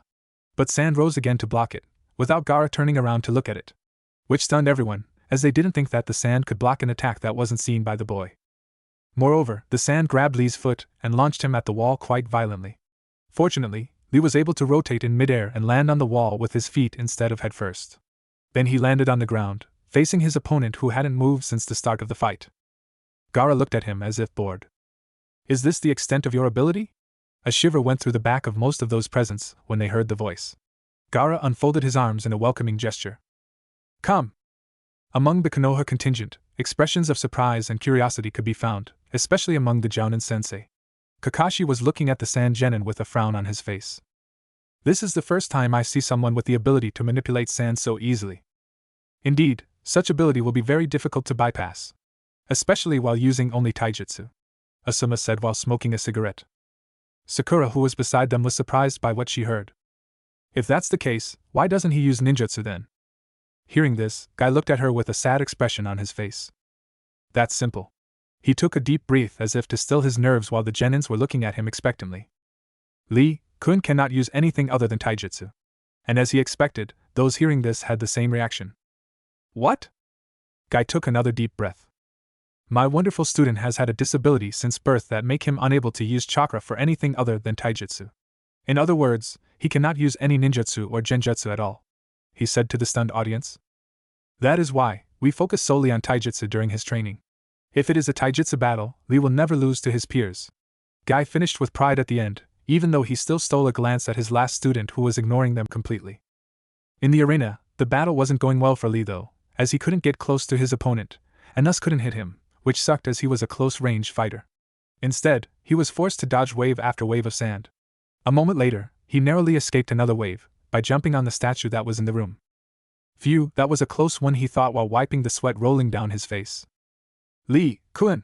He was about to move again to engage his opponent when he heard someone call him. He looked at the one who spoke only to see his sensei with his thumb up. "You can remove them. I give you the permission." Lee widened his eyes in surprise. "Really?" When Guy nodded, Lee smiled like Christmas came earlier. He quickly sat on the giant statue, and rolled up his pants, revealing a set of weights around the ankle, stunning everyone. While he was removing them, Temari looked at the display in amusement. Does he really think that a few pounds less will make any differences? What a stupid. She was stopped when the weights that Lee removed fell on the ground, creating a huge crater, thus showing just how heavy they were. Bulging eyes could be seen after the display. "Guy, isn't it a bit too much?" Kakashi asked with a sweat drop on his face. Guy only punched his hand to the sky while yelling, "Go!" Lee obliged, as he disappeared from his spot to appear just in front of a shocked Gaara who wasn't able to follow his movements. He punched at last, and was able to bypass a little the sand protecting Gaara. He moved again, so fast that Gaara lost sight of him. Gaara moved his head left and right, each time something impacted with his sand, but still he wasn't able to follow him. Finally Lee appeared again above his head, rotating on himself, before drop-kicking Gaara. This time, the kick bypassed the sand and slammed on Gaara's head. The kick was strong enough to make Lee glide on the ground for a few meters to regain his balance, while Gaara was forced to bend downward, almost putting a knee on the ground from the impact. The Konoha genin seeing this encouraged Lee even more, while the sand team was shocked. "He touched Gaara?" Temari asked no one in particular, mostly stunned by what happened. After all, no one in Suna had ever been able to bypass the sand guard, so it was natural for them to be so shocked. Kakashi looked at Lee in wonder. "He is really fast. You really surpassed yourself with this one, didn't you?" Guy just smirked. "Of course. I trained him myself. When I took him, I knew that he would need something of a trump card to be able to compete with the ninja out there, as he lacked the ability to use jutsus. Fortunately, I was inspired by our most powerful and youthful Hokage to date, the Yondaime Hokage." This grabbed the attention of the entire Konoha contingent. Even Naruto focused on Guy once the latter said this. After all, the Yondaime, even though he was a ninjutsu master, rarely used them. Why? Simply because he was too fast for anyone to even touch him. Now, even the sand team was listening despite the fight going on in the arena. At first I thought, like several ninjas, that Yondaime's speed was solely due to the jutsu that got him the flea on sight rank, the Hirashin no Jutsu. Baki shuddered at that, still having nightmare of that jutsu, being one of the few that witnessed it. But I was proved wrong when one time, I saw him literally destroy a squad of jounins, only using his natural speed. He moved so fast that it was overway before any of them had the time to even launch a jutsu. That is just how fast he was. So I concluded that if Lee could reach such speed, he wouldn't have to worry about not being able to use ninjutsu, as he would be able to outrun any ninjutsu attacks or even stop them before they were launched. That is why I made him wear weights like myself. Guy finished smugly, much to the awe of the genins. They all turned back to look at the fight, just in time to see Lee bypass the sand again, and land a strong punch on Gaara's face, sending him skidding across the room. Lee stopped to look at his handiwork while Gaara stood slowly from his position. Cracks appeared on his face and sand fell from it, showing that he had another layer of sand protecting him. Then, to the shock of everyone, he pulled the sand from the ground and made it stick perfectly all over his body, in such a way that it was like a second skin. Lee looking at this with widened eyes. Earlier I could reach him because I was fast enough to bypass his defenses, but now, no matter how fast I am, I won't be able to land a hit without destroying his armor. Only one thing against that. Wrench. So, he unfastened the bandages that covered his forearms until they were hanging in the air. He put his hands across his face in a guarding position. "Get ready," he said before charging at his target with a speed even greater than before, as he had opened the first gate of chakra. Then he began running circle around Gaara, who was looking at him as if bored. "Come. As you wish," Lee answered before appearing under Gaara and kicking his chin, enough to push him above ground, but not enough for Lee to continue his move. The sand must have rendered him too heavy for my kick to properly push him higher, he thought, before following the first attack with a flurry of kick while the two were ascending the air. On the sidelines, Kakashi was looking at the combo with appreciation. Good attacks. While Guy was praying for the attack to work, as he knew that even opening the first gate was damaging for the body. Once they were high enough, Lee stopped and surrounded Gaara with the bandages he removed from his hand earlier. Gaara looked now like a mummy. Then he held firmly on Gaara before spinning like a top, while falling to the ground headfirst. Omote Renge! Lee yelled as he touched the ground in an explosive manner, lifting smoke everywhere. The smoke cleared to show the form of Gaara lying on the crater with his eyes closed. Guy cheered at that, happy for his student. But it didn't last as the Gaara on the ground collapsed on itself, showing that it was just a shell of hardened sand, shocking Lee, who was kneeling beside the crater and was exhausted to say the least. Fuck! When did he substitute himself? He thought in frustration just as a wave of sand crashed on him, sending him flying to the wall. Lee! Guy yelled. He was stunned that Gaara survived the attack, and even that he didn't saw the latter substitute himself. When? When did he? When you closed your eyes praying. Lee diverted his eyes just for a moment because of the pain he was in, but it was enough for Gaara to act. Kakashi said beside him. The spectators were looking as Gaara, who was launching Lee against every wall of the room. And he wasn't showing sign of stopping yet. Lee was doing his best to dodge, but he was still too tired to react. Naruto was looking at the fight with keen interest ever since Guy talked about having Lee emulate his late father, and couldn't help but be disappointed so far. How can he even hope for Lee to reach Yandame's speed, if he himself doesn't even understand the speed of my father? It wasn't only because my father was fast that he was able to dispatch his opponents so easily after all. First you must know how and when to use such speed for it to be effective. But from what I have seen as of yet, Lee always moves at his top speed, which means constant speed. This makes him easily predictable. In the arena, Lee was slowly regaining his strength, as he was now able to dodge a few of the waves. Second was maybe the most important thing about my father. Not only was he fast, but he also had an acceleration and deceleration to match it. He could increase or decrease his speed so fast that he could go from genin speed to his max speed almost instantly. Unlike Lee, who need a few seconds for it. And there is the fact that Lee cannot seem to be able to reduce his speed quickly. That is why he is using strict kata since he removed his weights, and is forced to make wide circle around Gaara to control his speed. And finally, Yandame had the ability to change direction instantly despite his speed, thanks to his ability to reduce and increase his speed at will. Something that is invaluable to fight multiple opponents at once or dodge a trap. Finally, Lee was dodging every wave of sands like in the beginning, much to Guy's joy, who was talking to Sakura again. Like I said, a lotus blooms twice, he said, confident on the victory of his student. He was interrupted by a voice that wasn't heard since the start of the preliminaries, and what it said shocked him. Pathetic. Hearing this, the Jounins and Genins turned to look at the person who said that, only to be surprised to see Naruto looking at the fight with his eyes finally opened. Guy was about to ask what Naruto means by that when the mysterious Genin spoke again. Is this the extent of the power of the Ichibi Jinchuriki? Naruto frowned, not even acknowledging the look of shock from the Jounins and the sand team. Not being able to do anything other than moving his sand around. Does he really think that his defenses will hold against skilled ninjutsu users? In the arena, Lee was once again reaching deep inside to release the chakra gates, this time in an effort to finish the fight completely. Naruto, seeing this, shook his head in disdain. And to think that Lee would be so stupid as to not realize that the armor of sand consumes so much chakra that by just waiting a few more instants, his opponent would have been forced to stop using it. What a waste of time. He finished while closing his eyes again. The whole room was looking at him. It was difficult to say if they were shocked because they didn't think about the amount of chakra the armor would consume or because he just admitted that his teammate was stupid. But they didn't have time to think further on it, as Lee acted at that time. After opening 4 gates, he finally launched himself at Gaara. He was so fast that by simply moving, he displaced so much air that a blast of wind pushed everything around him. Once he reached Gaara, he attacked him with a flurry of punches. It was so fast that Gaara looked like a punching ball, with Lee appearing everywhere Gaara was about to crash, before punching him again. He was simply too fast for most to follow his movements. Finally, Lee wrapped his bandages around Gaara, before punching him violently toward the ground. As if it wasn't enough, he stopped Gaara with it, before falling down with a kick and a punch at the same time while yelling, "Yura Renge." The attack was so strong that it lifted a huge amount of smoke and created a wide crater. Lee fell a few meters from the crater, and was yelling in pain, because of the strain caused by the opening of the chakra gates. When the smoke was lifted, Lee saw something that made him stop in shock. Gaara was slowly raising his hand in his direction. Apparently, the gourd he held on his back was turned in sand too, and used to reduce the damage caused by the landing. Slowly a hand made of sand rose and charged at Lee, who was doing his best to flee. But it wasn't to be, as the hand grabbed his right arm and foot. "Sabaku Soso," Gaara said while closing his hand. At the same time, the sand encasing Lee's foot and arm imploded, shocking the Konoha contingent. Lee fell on the ground like a puppet that had his strings cut.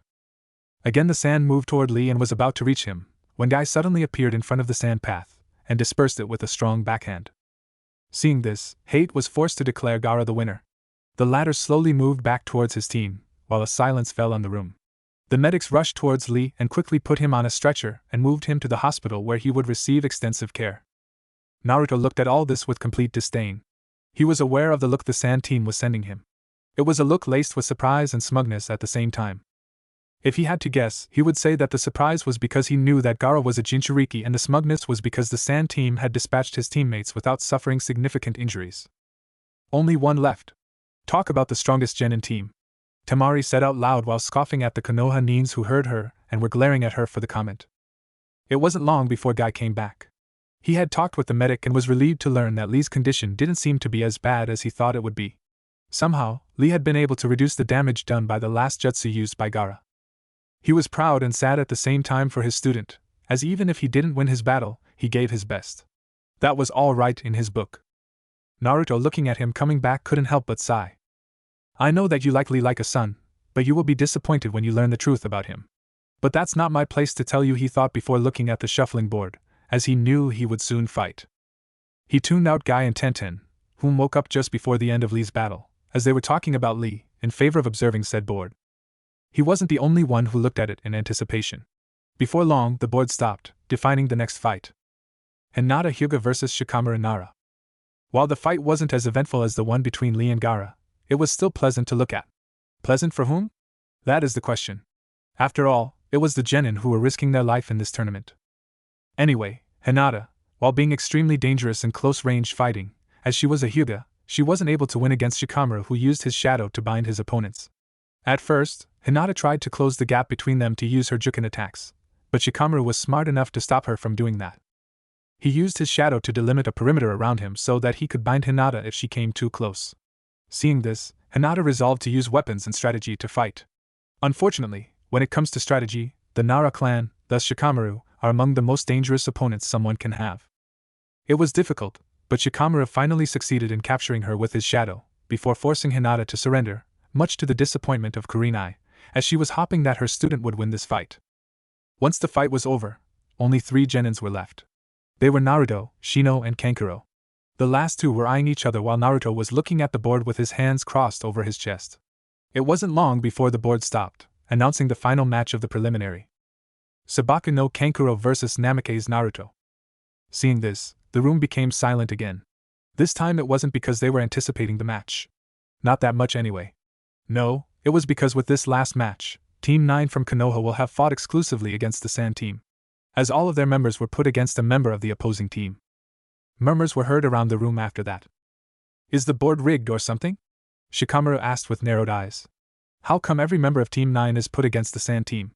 It is true that it can be possible, but the probability for such thing to happen is very low," he finished, looking at the fighters moving toward the arena. He wasn't the only one who thought like that. Almost every genin were thinking the same but choose not to voice their opinion. With the exception of the Sand team, that is. "Don't worry, Kankuro. Even if they tried to cheat, it won't matter anyway. Just kick his ass. Namikaze or not, if he is anything like his teammates, he won't do much against you," Temari yelled at her brother, who looked at her with a sweat drop. "Easier said than done. This kid is a monster, and you know it. You were there with us in the forest after all. But thanks for trying to cheer me up," he thought while moving. Tenten looked at Temari, glaring daggers at her for being called weak, but Temari just sneered in her direction once she saw the look on Tenten's face. While this was going on, the Jounins were looking at the fighters, particularly Naruto, in anticipation. "We finally get to see the Namikaze in action," Asuma said to his fellow Jounins. "Indeed. I heard that he was a very dangerous ninja despite his young age." This time it was Kurenai who spoke, not minding the fact that the genins were looking at them with curiosity. "Is it true, Guy?" Guy grinned widely when he heard the question. After all, even though he didn't train Naruto as much as his other students, he was still proud to be his teacher. Moreover, it wasn't like Naruto needed as much supervision as the others, having seen some of the things he was capable of. Dangerous doesn't even come close to describe what he is, Kurenai. While I admit not knowing the full extent of his capability, I can tell you this: he turned to look at her in the eyes with the most serious expression he could muster. Few people have managed to frighten me with their skills, and Naruto is among those. This stunned the ones listening to him, and immediately they turned to look at the fight in anticipation and hoping to see what would frighten a jounin of such caliber. The Sand team, having heard this, looked attentively at the fight too, hoping everything would go well for their fellow Sannin. In the arena, Hate had just given the signal for the two fighters to begin. Tension was high as the two were observing each other. This isn't a fight where I can joke around. I will have to use everything I've got to win this, Kankuro thought while he adjusted the long object he had on his back, fastening it thoroughly, gaining the attention of everyone as they wondered what it was. Naruto, though, was still looking calmly at him. He hadn't moved since the start of the fight. Then, as if another signal was given, Kankuro moved slowly around the still motionless Naruto, taking care of keeping his distance. This move surprised Naruto a little, but not enough to get a rise from him, as he observed Kankuro circle him like a predator. I must not stay in the same position for too long. I certainly don't want him to surround me with that cube of his, Kankuro thought while moving. Shortly after, his speed increased, as he was now running in zigzag around Naruto, not giving his opponent a pattern to use. At the same time, he launched several shurikens at Naruto. This time, Naruto moved. But not by much, only enough to escape the weapons that soared harmlessly behind him. Not deterred, Kankuro took out a kunai with a note on it and threw it at Naruto, who again dodged it easily. But instead of flying behind him like the previous shurikens, they exploded in a large puff of smoke, completely covering Naruto in a 10 meters radius. Using the smoke, Kankuro this time launched senbons that glistened too much to be normal. Inside the smoke, Naruto had used this opportunity to create an earth clone that got out of it at high speed and hid behind the giant statue representing a ninja with a ram seal. He then sensed the senbons coming at him, as he was familiar with this kind of weapons.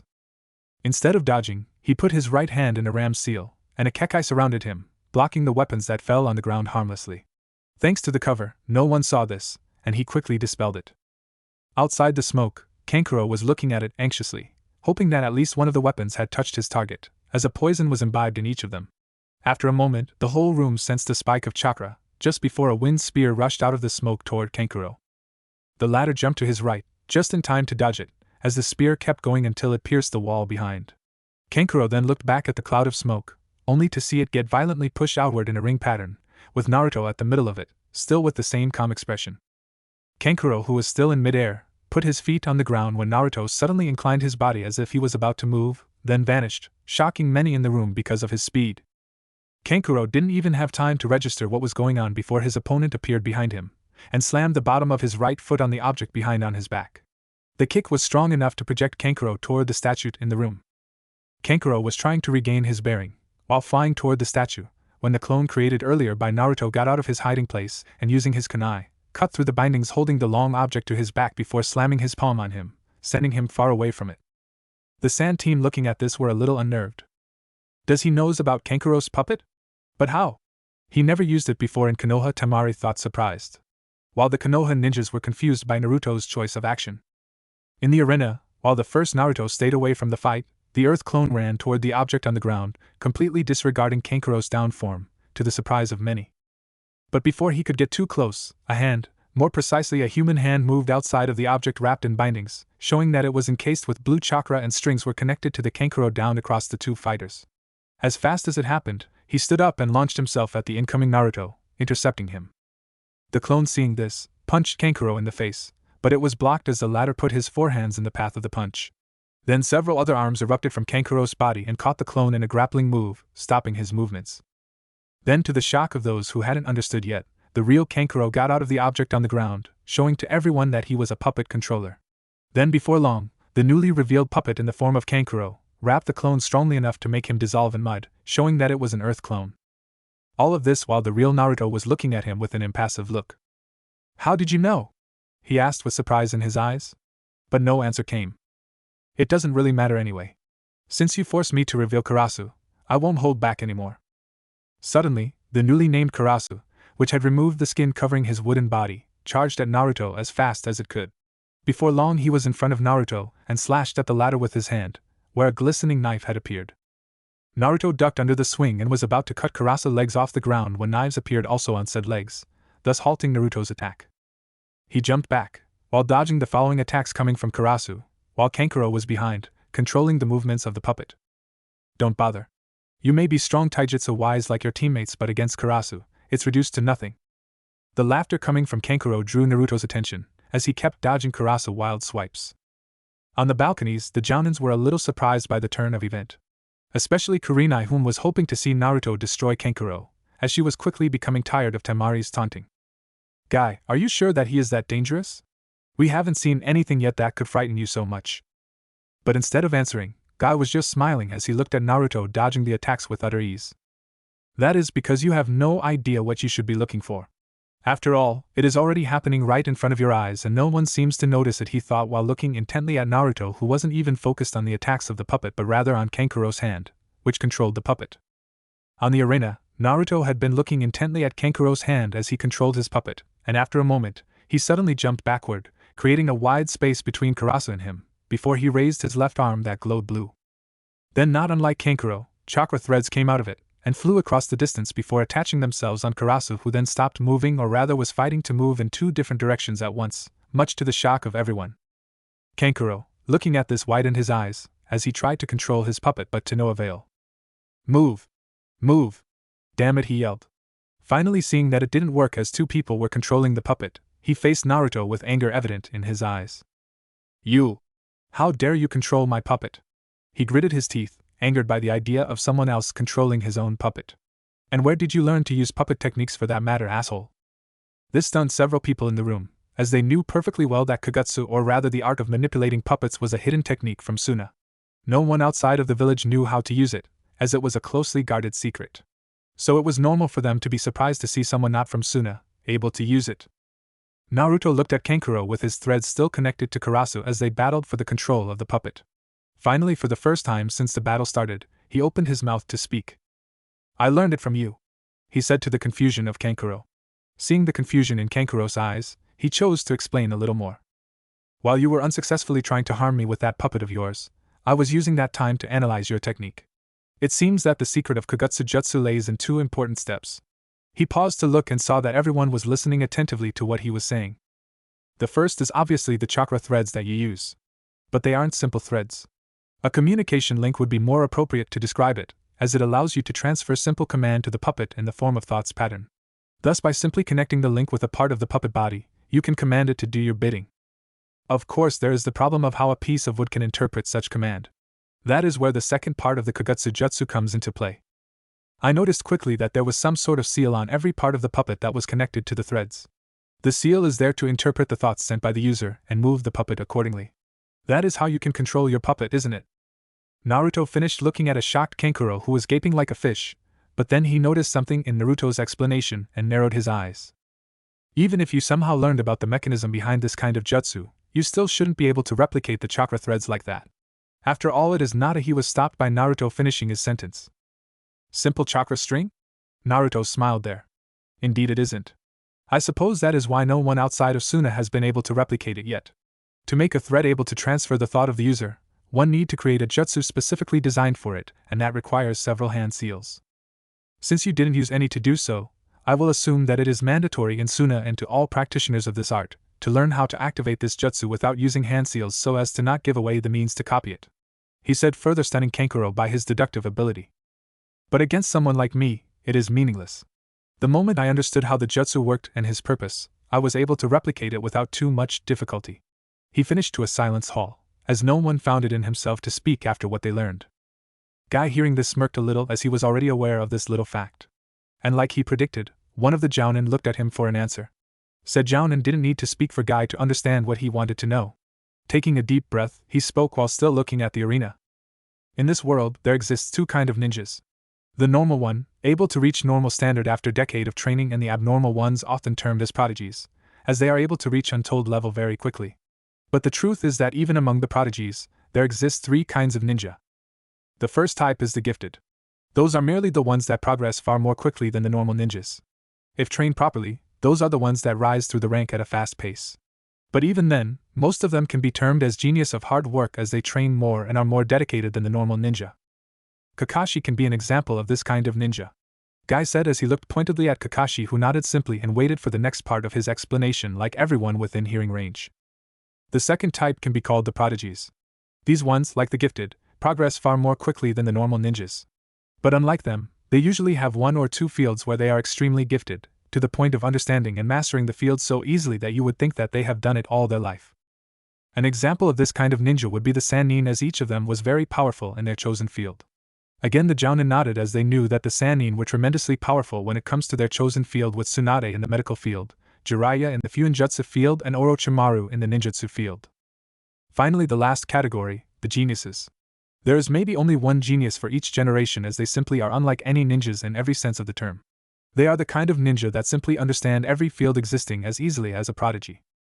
Ninjutsu, genjutsu, taijutsu, you name it, and they will understand it to such an extent that you would find it absurd. I told you all of this because you first needed to understand clearly the difference between them, for you to perfectly understand just why I was frightened by Naruto's skills. And if you haven't made the connection yet, then it is simple. Naruto belongs to the geniuses category. He finished shocking the whole room to silence as they were digesting what had been said and coming to term with it. After all, they have just learned that there existed someone that could potentially master every ninja abilities, except those needing bloodlines, that existed out there. And they had already witnessed said person put into action his ability by replicating a hidden jutsu like nothing. In the arena, Kankuro was trying with all his might to get back his control over Karasu, but the more this struggle was going on, the more he realized that it was him that was losing ground. He chanced a glance at Naruto and widened his eyes when he saw the latter with his right hand in the ram seal. A memory appeared at the front of his mind where he saw Naruto use the same seal to create a kekkei that surrounded his target. Knowing what was surely going to happen, he jumped to his left, hoping to dodge whatever attack was sure to come. But nothing happened, surprising him. Kankuro looked back at Naruto, only to see him in the same position with threads coming from his left hand. It was then that he noticed that by trying to dodge whatever imaginary attack, he relinquished control of his puppet. Oh shit! He thought before his eyes widened as he saw his puppet charge towards him. The situation was now reversed as Kankuro was weaving around the attack of his own puppet. He was ducking or sidestepping several blows that would have gravely damaged him. After a while, he used chakra threads to reconnect with his puppet like Naruto had done before, but Naruto saw this, and quickly moved the puppet out of the way before using one of the hidden weapons of Karasu. The puppet's palm opened to show a launcher with senbons loaded in it. The senbons were fired at a wide-eyed Kankuro with such force that by the end of it, he looked like a porcupine. But at the surprise of many, Kankuro disappeared in a puff of smoke, being replaced by a chunk of earth, signaling his use of Kawarimi. At the same time, Kankuro charged at Naruto, having appeared behind him. Seeing this, Naruto moved the puppet back toward him, hoping to intercept his opponent. It wasn't long before Karasu was by Naruto's left and Kankuro was a few meters in front of Naruto. Then Kankuro smirked at that. You think that I wouldn't take into account the possibility of someone stealing my puppet? He yelled while moving through hand seals and stopping at the Tora seal. Activate, he said while jumping backwards, and reveled in the fact that he saw the surprise and shock in Naruto's eyes just before the puppet violently exploded beside him. Guy looked at this in surprise, not expecting Naruto's opponent to be that pragmatic to the point of sacrificing what could be his best trump card like that. The spectators mirrored his expression too, not having expected this turn of event. While waiting for the dust to settle, Kankuro looked at it with a growing smirk. This will make him regret underestimating me.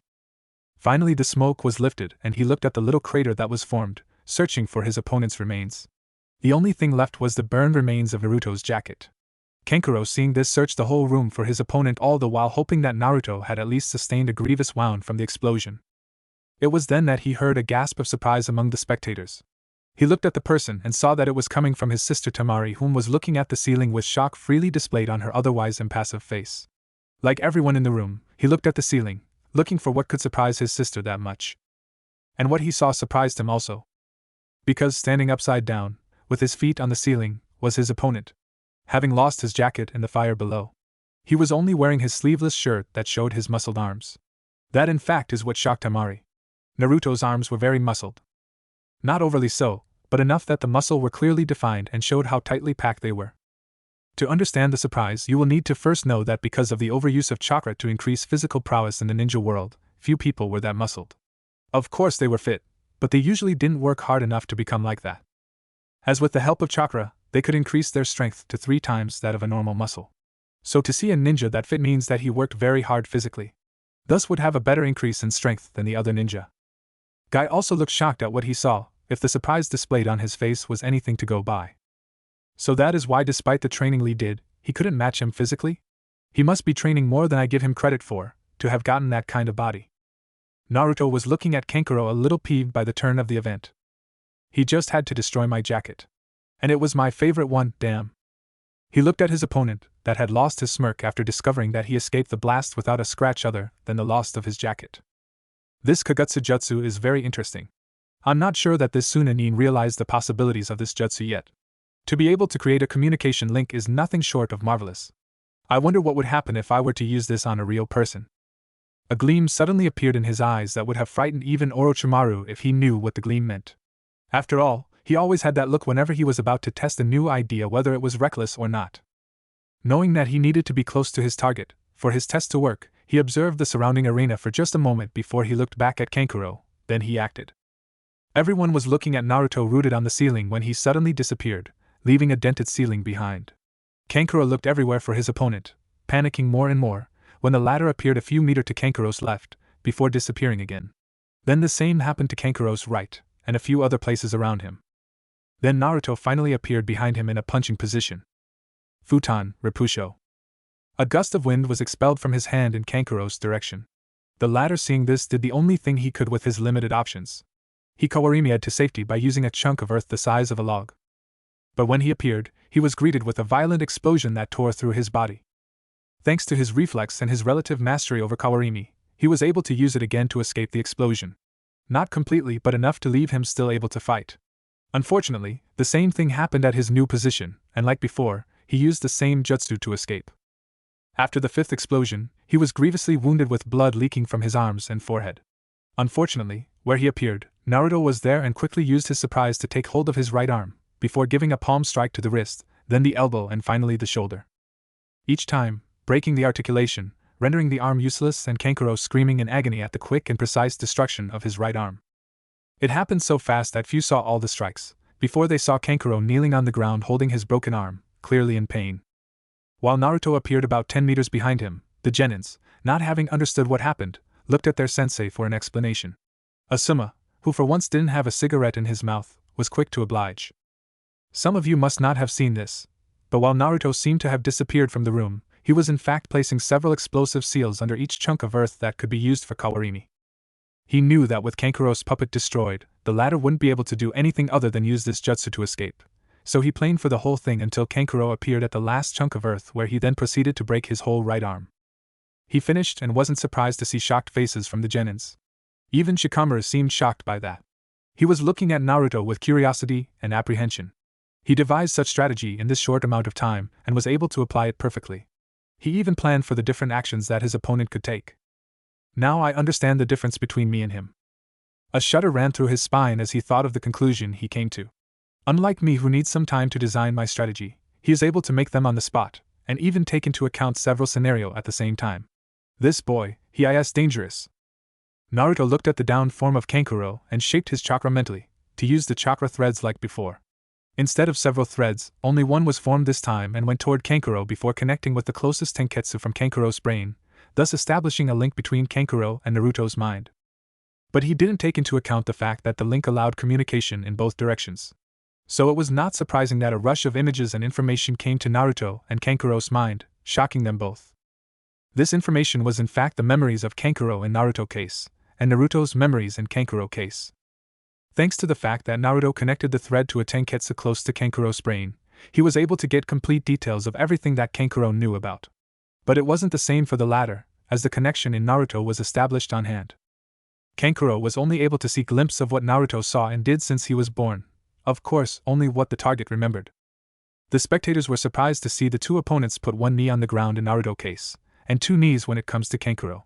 Their eyes were blank as if they weren't focused on anything and had lost consciousness. Murmurs were heard all around as they were asking themselves what was going on and were waiting anxiously for what would happen next. Naruto was in a strange world as everything around him was white, except in front of him, where he was seeing the life of his opponent, in great details. He saw the way Kankuro grew up. He saw how he begins training in Kagutsu very earlier in his career.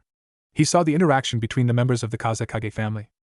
Thanks to this, he learned everything about Suna and information that wouldn't have been easily gained by a spy. He even saw the whole meeting the council and key members of Suna had in preparation of the invasion of Konoha. Meanwhile, Kankuro was too in his own world, and like Naruto's, everything was white while in front of him were images of Naruto's life. He saw Naruto in a strange compound surrounded with a wide plain that couldn't exist in Konoha. He saw Naruto training in a strange room where holographic images were displayed. He saw Naruto learning about his hidden bloodline, the Bunsekigen or analytical eye. He saw Naruto learning his second bloodline, the Namikaze bloodline, allowing him to use kekkei jutsu. He saw Naruto meeting with someone with bandages covering his eye and arm. He then saw just how Naruto learned to use puppetry by using his analytical eye to thoroughly analyze and replicate the technique. Then the image stopped, and he came back to the real world, slowly regaining consciousness. The first thing he noticed was that Naruto was still unconscious, and then he looked at himself, and saw his state. This isn't good. If what I saw are really his memories, then there is only one thing that I can do now. Because let's face it, there is no way he will let me survive with the information I got from those flashes of memories. The onlookers were stunned to see Kankuro regain control of his body. Look, Kankuro woke up, Sakura said while pointing at the Sannin. Kakashi, who had long stopped reading his book, looked at this with narrowed eyes. I wonder what happened. Baki was looking at Kankuro with fear in his eyes. He, like the other Sannins, were observing the fight since the beginning and knew that Kankuro wouldn't win this fight. Not only does this Namikaze hasn't shown anything other than excellent taijutsu and good use of strategy, but also Kankuro has lost his puppet. And like most of our puppeteer, he is no good without his puppet. He looked at his student to see Temari clenching her fist around the rail in obvious panic. He couldn't blame her though, as the situation was quickly deteriorating. He knew that the only reason Kankuro hadn't given up yet was because he was trying to find something that could be used against the Namikaze. But it isn't working at all. It was at that moment that he saw Kankuro turn around and look at them. He was shocked to see a look he hadn't yet seen in his eyes. A look of resignation. It took him a moment to understand why the look, as he saw Kankuro use a coded signal directed at them. Seeing the code, he widened his eyes in fright as he decoded it in less than a second, as the signal was something that was instilled into any high-ranked ninjas, and was among the highest priority in the orders one could receive. He wasn't surprised to hear a gasp of shock coming from Temari and to see even Gaara uncross his arms and look cautiously at his brother. After all, Kankuro just gave them the order to retrieve whatever information he gained and would give them at all costs. Even at the cost of his own life. What if Naruto Dragon Bloodline Kekkei Genkai Chunin exams? And thanks for watching my video till the end. If you enjoy this content, then do consider subscribing to my channel, and leave a like if you guys need the next part. Comment down, and thanks for watching the video, and see you guys in the next video.